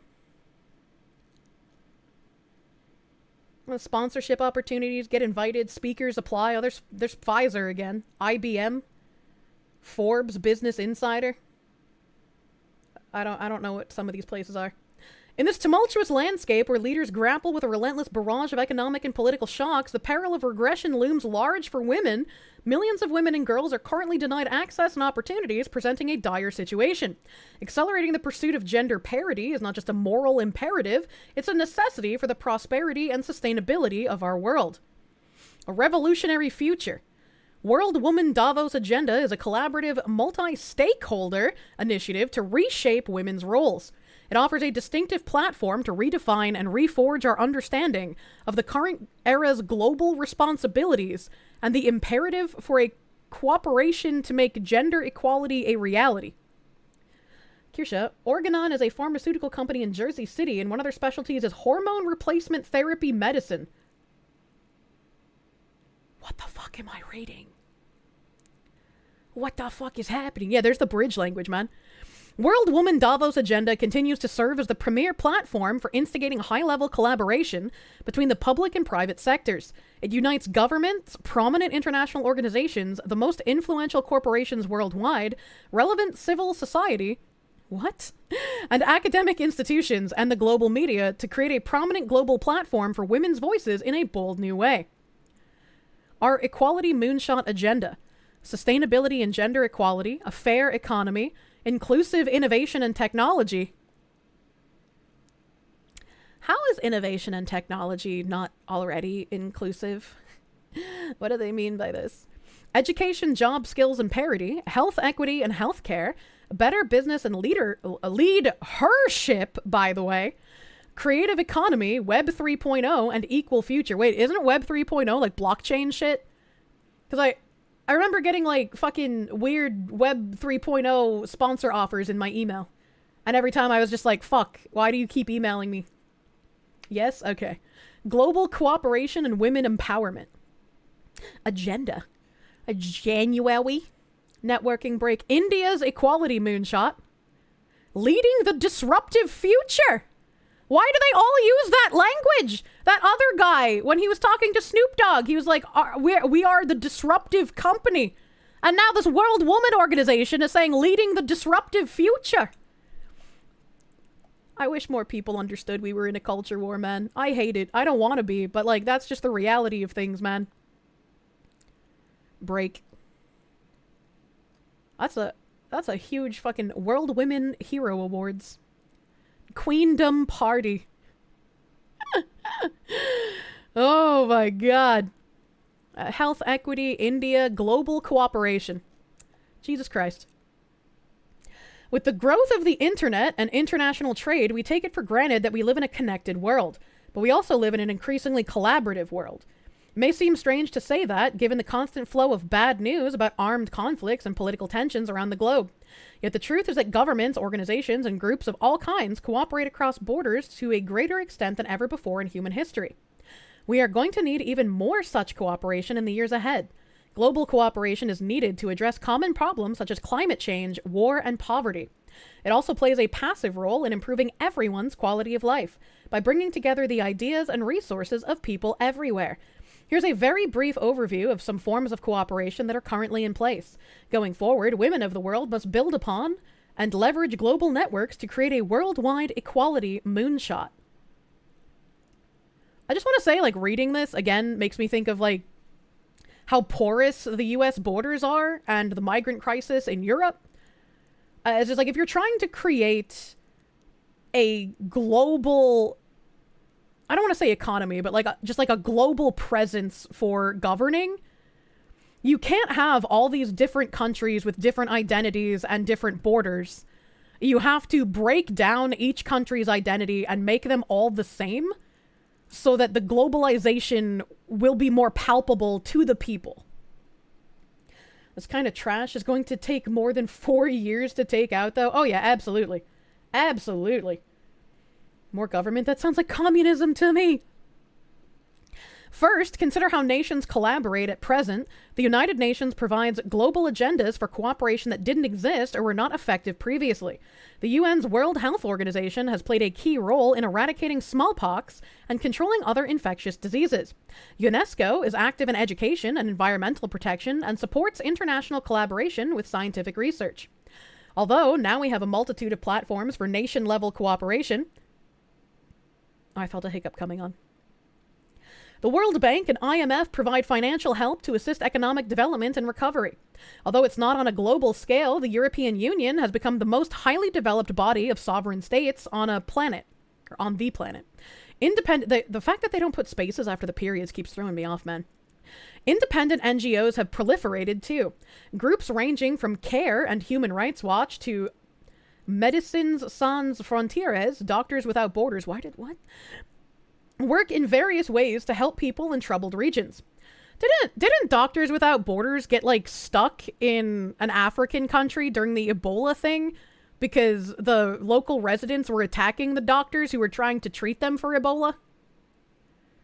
And wasn't it one of the Doctors Without Borders who, when they came back to the United States, ended up giving their entire town, like, infected with Ebola or some shit because they didn't want to stay home and thought they didn't have to quarantine?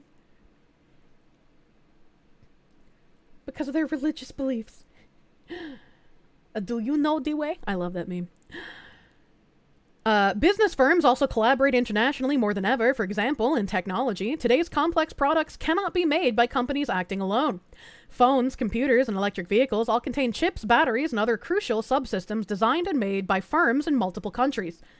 Didn't we also find out that this was bad? Because China was giving us chips with, like, fucking weird tracking shit in it to steal information? Wasn't that like an issue that we found out recently? Houston, Texas, if you remember correctly. That was 2017. West Taiwan. Complex issues require collaboration as well. To tackle these around global healthcare, major pharmaceutical companies are now partnering with dozens of organizations in the World Economic Forum's initiative on shaping the future of health and healthcare for creating a healthier planet.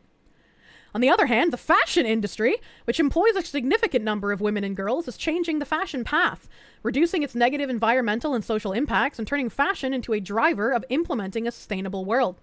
It's time to reimagine global cooperation in all areas of fashion to promote projects and policies that ensure that the fashion value chain contributes to a thriving economy and a sustainable world for women and girls. Our purpose is to focus on women's roles in building momentum in global cooperation and financial inclusion, sustainability, health equality, and access to equal opportunities. Many international women's organizations exist or have existed. The oldest, the International Council of Women, was founded in 1888 and is still active. Groups for specific purposes come and go. Now that women finally have the right to vote in most places, the suffrage movements of the past have largely done their job. While new groups keep being formed for women in fields like technology and environmental policy. Women are also gaining greater representation in organizations such as the UN, the EU, and their numerous agencies. The task is to multiply and accelerate global efforts for a sustainable planet and inclusive economic growth for women and girls. Bro, my head hurts after reading that. Head of the FIFA Women's World Cup! The Prime Minister of New Zealand is part of this? This one's not a woman. Why is Alexander Kwaniski here? Former President of the Republic of Poland. Poland, I thought you were based! What the heck? Art collector, philanthropist, founder and managing partner for Pegasus Private Capital. Saudi Arabia's ambassador to the United States. Is that Her Royal Highness Ambassador Rima Bandar Al Saud? Al Saud? I'm bad at pronouncing things. I don't like these pictures. They're like weird cutouts from newspapers, and it makes me uncomfortable. There's an astronaut lady here. Kantar Public. Hey, wait, Kantar is a familiar name. I know we've read about them on stream before. A Google company here. CEO of Jigsaw, which is a Google company. Hold on, wait a minute. If it's Al Saud, then yeah, she's royalty, the Royal House of Saud. I hope I'm pronouncing that right. I'm trying, dude. Co-president of the Club of Rome. Ambassador of the European Union to the United Arab Emirates. This is an interesting group of people, as it were. Those are the only pictures. What website is this? This is the worldwomanfoundation.com, and I'm on their Davos Agenda 2024 page. It's a lot of corpo speak. It kind of wrecks your brain here. And they have a lot of words on the page, man. There's a lot of words here. What? Notably, teenage girls are swamped with messages promising to make them more attractive. Influencer marketing has grown into a booming industry, especially in Asian countries, with legions of glamorous young women selling sexy clothes and cosmetics to their online audiences. All this has to change. But why? But why? No wonder you've got brain damage. This is the same messaging of, like, removing all the sexy ladies from video games, which there was some, like, screenshot that, like, Grums posted. Let me go to his timeline. Well, not a screenshot, it was like a video. Let me Grums. So there was this thing being posted around. I have no idea how to, like, embed the video and then have the, like, from some other person. I don't know how to do that on Twitter, man. But this was going around, and there were some people who have been, you know, on the side of, hey, we shouldn't have censorship. They shouldn't be censoring the outfits. They shouldn't be making women less attractive in video games. Like, they should just, like, let this stuff be. Some of those people are now just like, this is too far. This is too sexualized, and we don't need pornography in our video games. And it's like, bro, man, you've been crying about censorship this whole time. If you don't like something with a sexy, jiggly booty, just ignore it, man. Why do you have to ruin it for everyone else? Why do you have to do the same thing that the people we've been arguing against are doing? Stop it. Get some help. And Grums isn't doing this. I just pulled him up because this is, I remembered that he tweeted the video.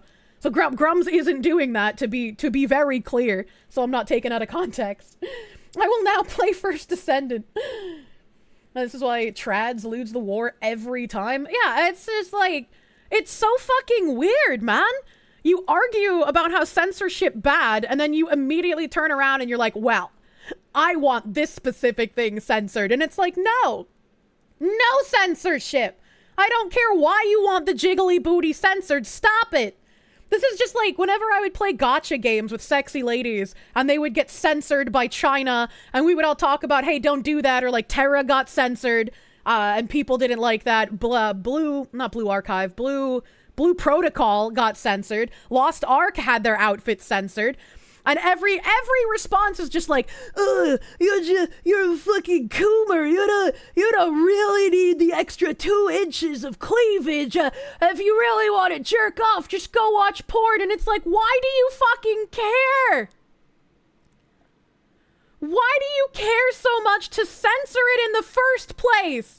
Why is your first response to protect the company censoring things and not thinking people who are anti-censorship might have a point that's not just tugging on their schmeat? It makes me so upset, man.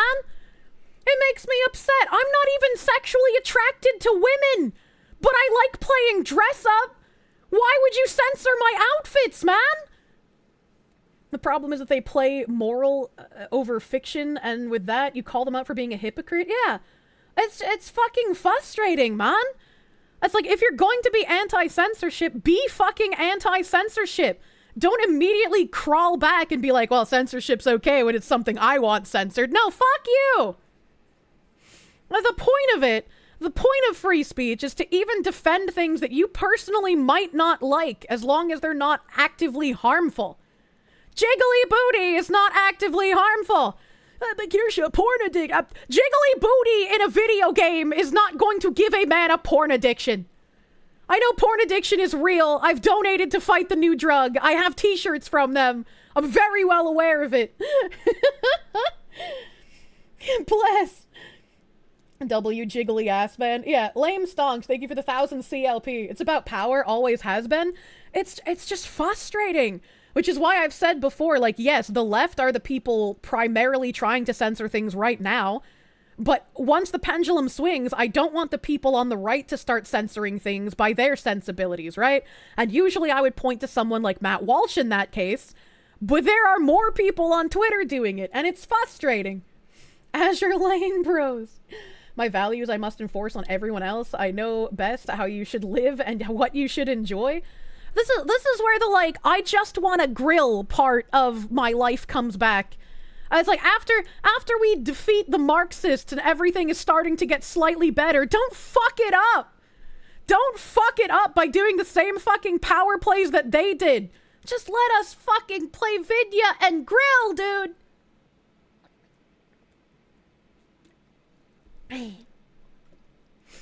Well, you don't like seeing sexual stuff in games 24/7? Censorship is in fact bad, and it doesn't bother you if it's just a little bit. That's like, you don't have to wear that costume probably, right? Maybe if it's like default armor, you might have to wear it for a little while. Maybe you can put a skin on. Typically, games will have the giga sexy slut outfits. They'll have normal outfits. They'll have like sundresses. They'll have swimsuits. They'll have full suits of armor. They have something for everyone. So it's like, if you don't want the jiggly booty on your screen, put your woman in more clothing. Cover up your ankles, harlot. And let the person who wants the jiggly booty have the jiggly booty.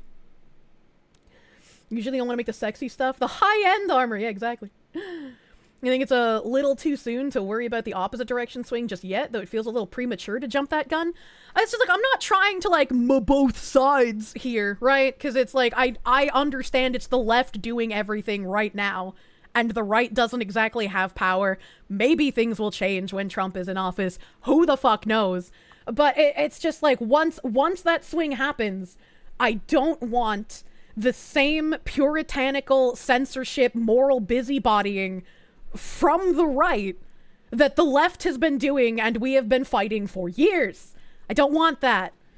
And I think it's fair to say that I don't want that in the future, even if they're not doing it necessarily right now, based on some of the responses to this jiggly booty lady.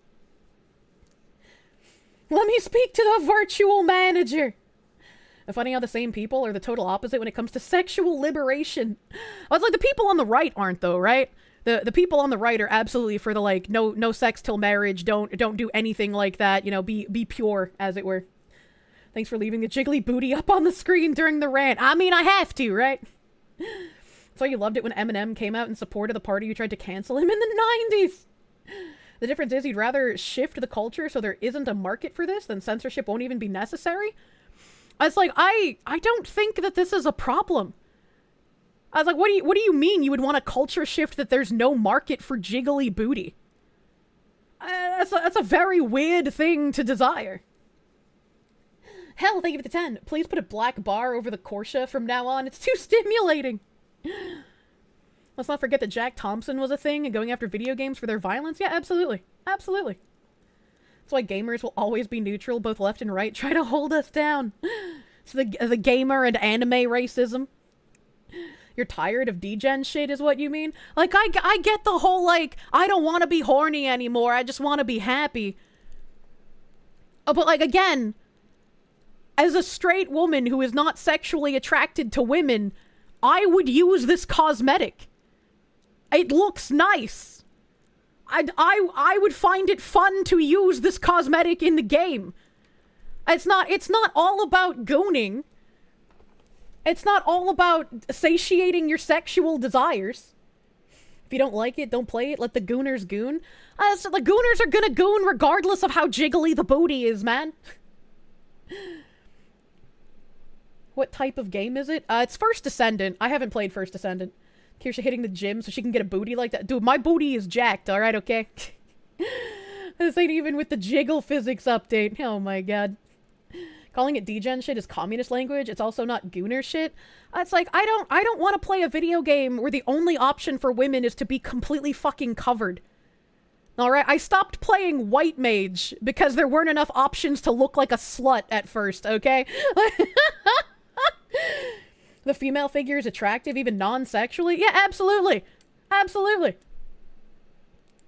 The woman doesn't have a big enough Fuda cock for the average porn addict. Chat needs to yoink one and come back. As someone who's bisexual and honest degen, you just want to be happy. True. Can people even define degen shit that isn't the same thing as the left? I feel like degen shit is an unironic sliding scale because, like, I don't find this degenerate, but I'm sure there are plenty of people who do.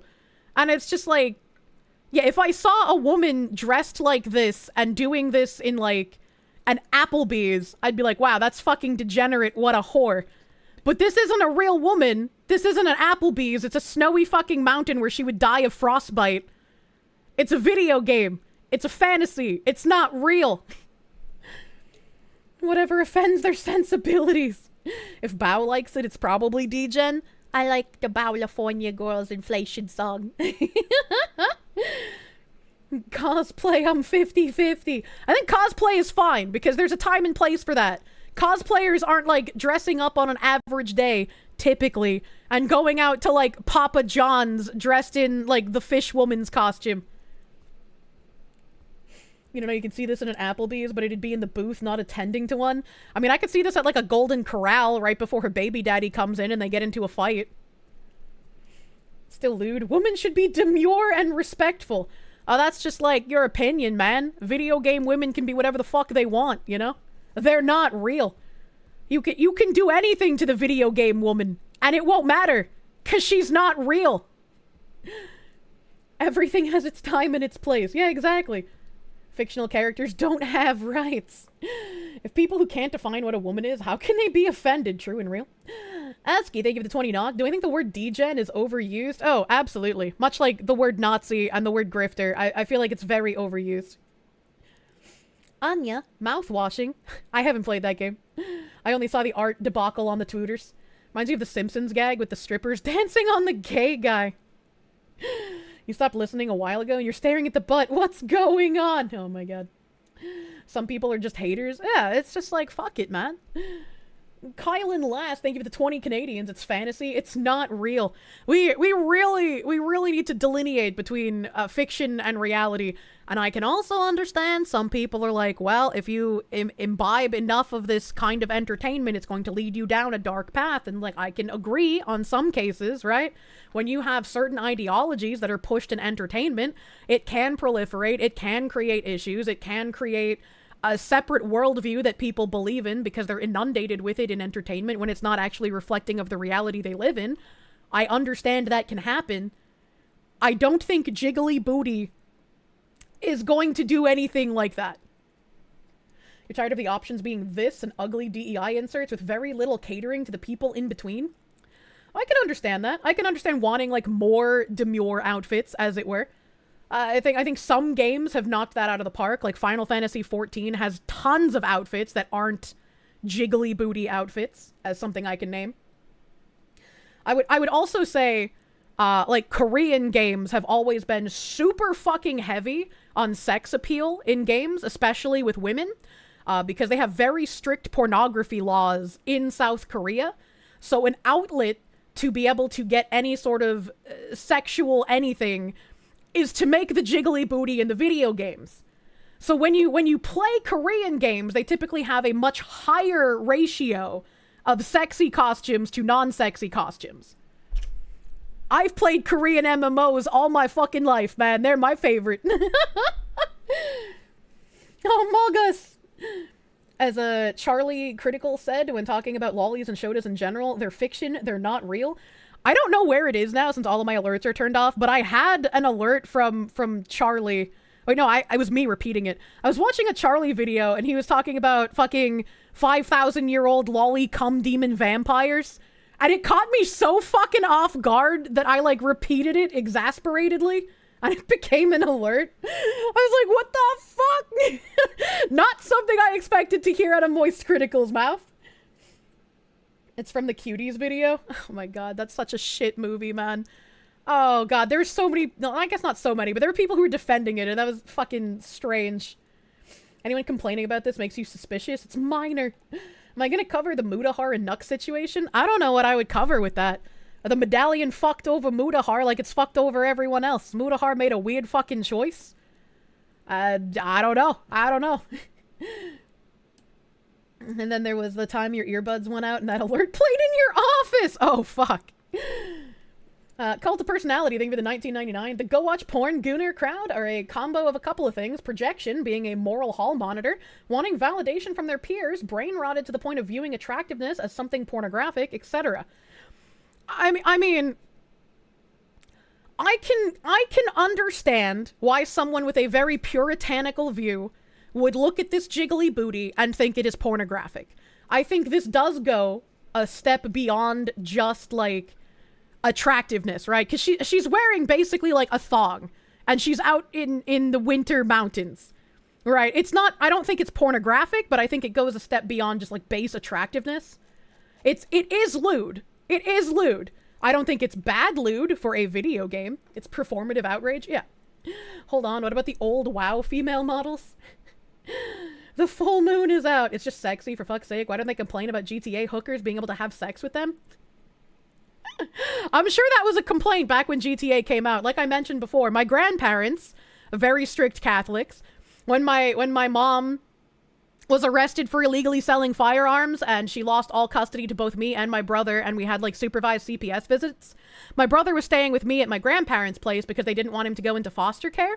He brought his PlayStation. He had Grand Theft Auto. It was his favorite game. I was playing it on my porch. My grandma came in and she knew what the game was. She popped the disc out and broke it in half and said she won't have that in her house. So, you know, stop, back that up. What do you mean? Ought to be in a mature rated game, but definitely not banned entirely. I don't even think this should be in a mature rated game. I think this is fine for like T-rated games. Part of the reason you played Terra for so long, the outfits were so good for the female races. Korean MMOs in general had really good outfit designers. Yeah, absolutely. Absolutely.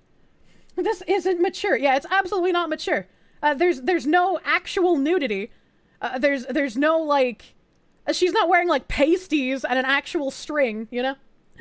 Legend of Dragoon was too much for your mom. You know that feeling? Grandma Foxy was savage, you know? She wouldn't even let me watch The Simpsons. She was very strict. You mean the game's 18 plus, meaning adult, meaning having adult content? What's the problem? I don't think that this outfit here should not be considered for an 18 plus game. That is actually crazy. That is actually crazy. I think this is perfectly fine in like a T for T game. Maybe I have like a strange opinion because I grew up playing JRPGs and these were just normal costumes in my JRPGs. I didn't turn into a lesbian. I didn't turn into like a raging gooner. I'm not like, yeah, I want to dress like these women and get fucked, right? Like I never, that didn't happen. Wait, isn't that a costume, a reference to Haiti? I don't know what that is. Your parents let you watch just about anything when you were a kid and play GTA? My mom let me do just about anything. She didn't give a fuck. True, but you do like gay men. Look, my proclivity for being bad at picking men has nothing to do with video games. That's entirely trauma from my mother. Haiti is an 18 plus FPS. I'm sure there's a reason it's 18 plus that isn't just this costume if this is from that game.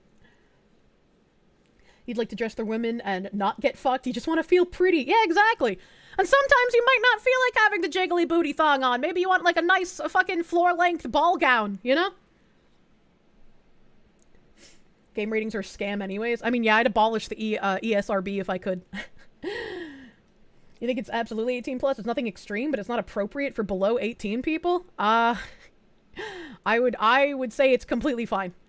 Like, the games that I played that had T ratings, like, look at Final Fantasy costumes, man. Look at Final Fantasy X. Oh my god. Look at Final Fantasy X. Where's fucking Riku's costume, man?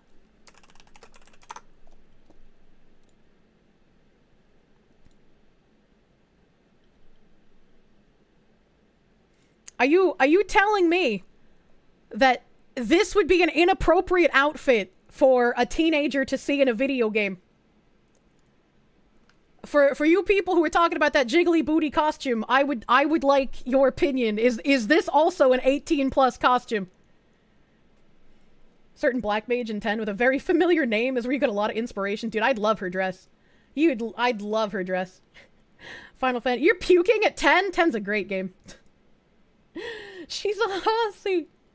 Normally you'd say no, however in this day and age, yes, it's 18 plus. What the fuck? You guys are crazy. You guys are crazy, man. According to the Puritans, your favorite is 9, but 10 is good as well. If I had a teenager who was like 14, 15, I would absolutely let them play Final Fantasy X. I would see zero issues with them playing 10 or 10-2. When did Kirsche become Jamaican? If female gym clothes are worse than this? Yeah. Why do we expect video games to have stricter dress codes than public schools? I don't fucking know, man. I grew up playing video games, and I feel like the amount of games I played vastly improved, like, cognitive abilities as well as my language skills. I learned so many words from games that I wouldn't have seen until way later in life. And a fucking fan service outfit isn't going to prevent me from letting my future children play games that I think would be enjoyable for them to play. Final Fantasy VI Supremacist? Dude, 6 is the best one, I will give you that. If remakes weren't fucking tragic in current year, I would want an absolute remake of 6 with, like, a high-end current year graphics. 6 is so good. Yeah, 6 is my favorite, but I also have a very soft spot for 10. Satanic Panic, more like Sexy Panic. It's like, I can understand it. I'm not gonna tell you, like, your kids must play the sexy lady game, right? Because it's like, you do what you want with your kids. But you shouldn't push what you do with your kids on everyone else's kids. If the game is T for teen, and I let my teen play the game, that should be completely fine. Begone, vile succubus.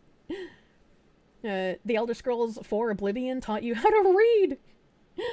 You liked Final Fantasy XII, the Zodiac? Oh, dude. When I imported a Japanese PlayStation 2 to play a lot of these games before they got butchered by the ESRB, importing 12 Zodiac was one of the first games I got. And we ended up getting the Zodiac edition in the US, like, I think 6 or 7 years later. But I don't know if it's exactly like the Zodiac one that I imported way back when. They probably have changed some things with it.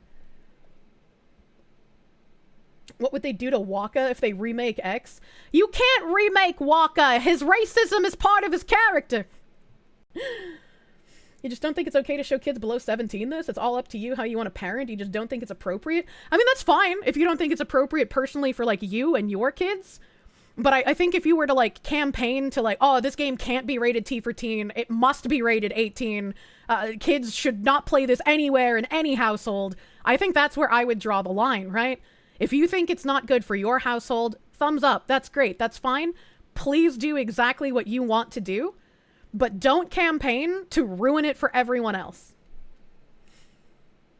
Be a parent, take care of your own, don't moralize to everyone. Yeah, exactly. Exactly. The Al-Bed heretics.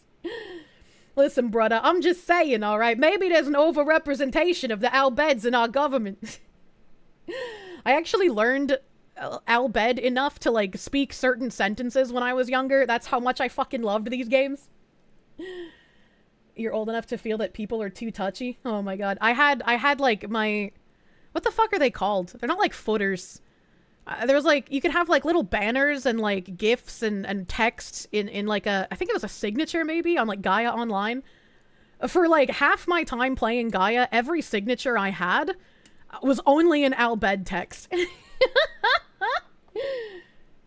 And just let parents know what sort of content is in the game so they can make decisions for their own family. Yeah, absolutely. I think parents need to get back to parenting in current year instead of trying to moralize all of media. You're so old. This anti-sexy is Zoomer thing, or is it just a few loud voices? I don't know. M is 17 plus, not 18 plus. Yeah, that's why I said adult only earlier, because there's an adult only rating above M. Kirsche, look at the related searches at the top. Al-Bed, Kingdom Hearts, cute, drawing, screenshot. Pregnant! Why is that an image of Waka where it says pregnant? Please do not M-preg the Waka! Jesus Christ. We went down a crazy rabbit hole. I don't even know how we got here. Dear Puritans, we're beating the libs. We can beat you too. Don't bring us into another dark age.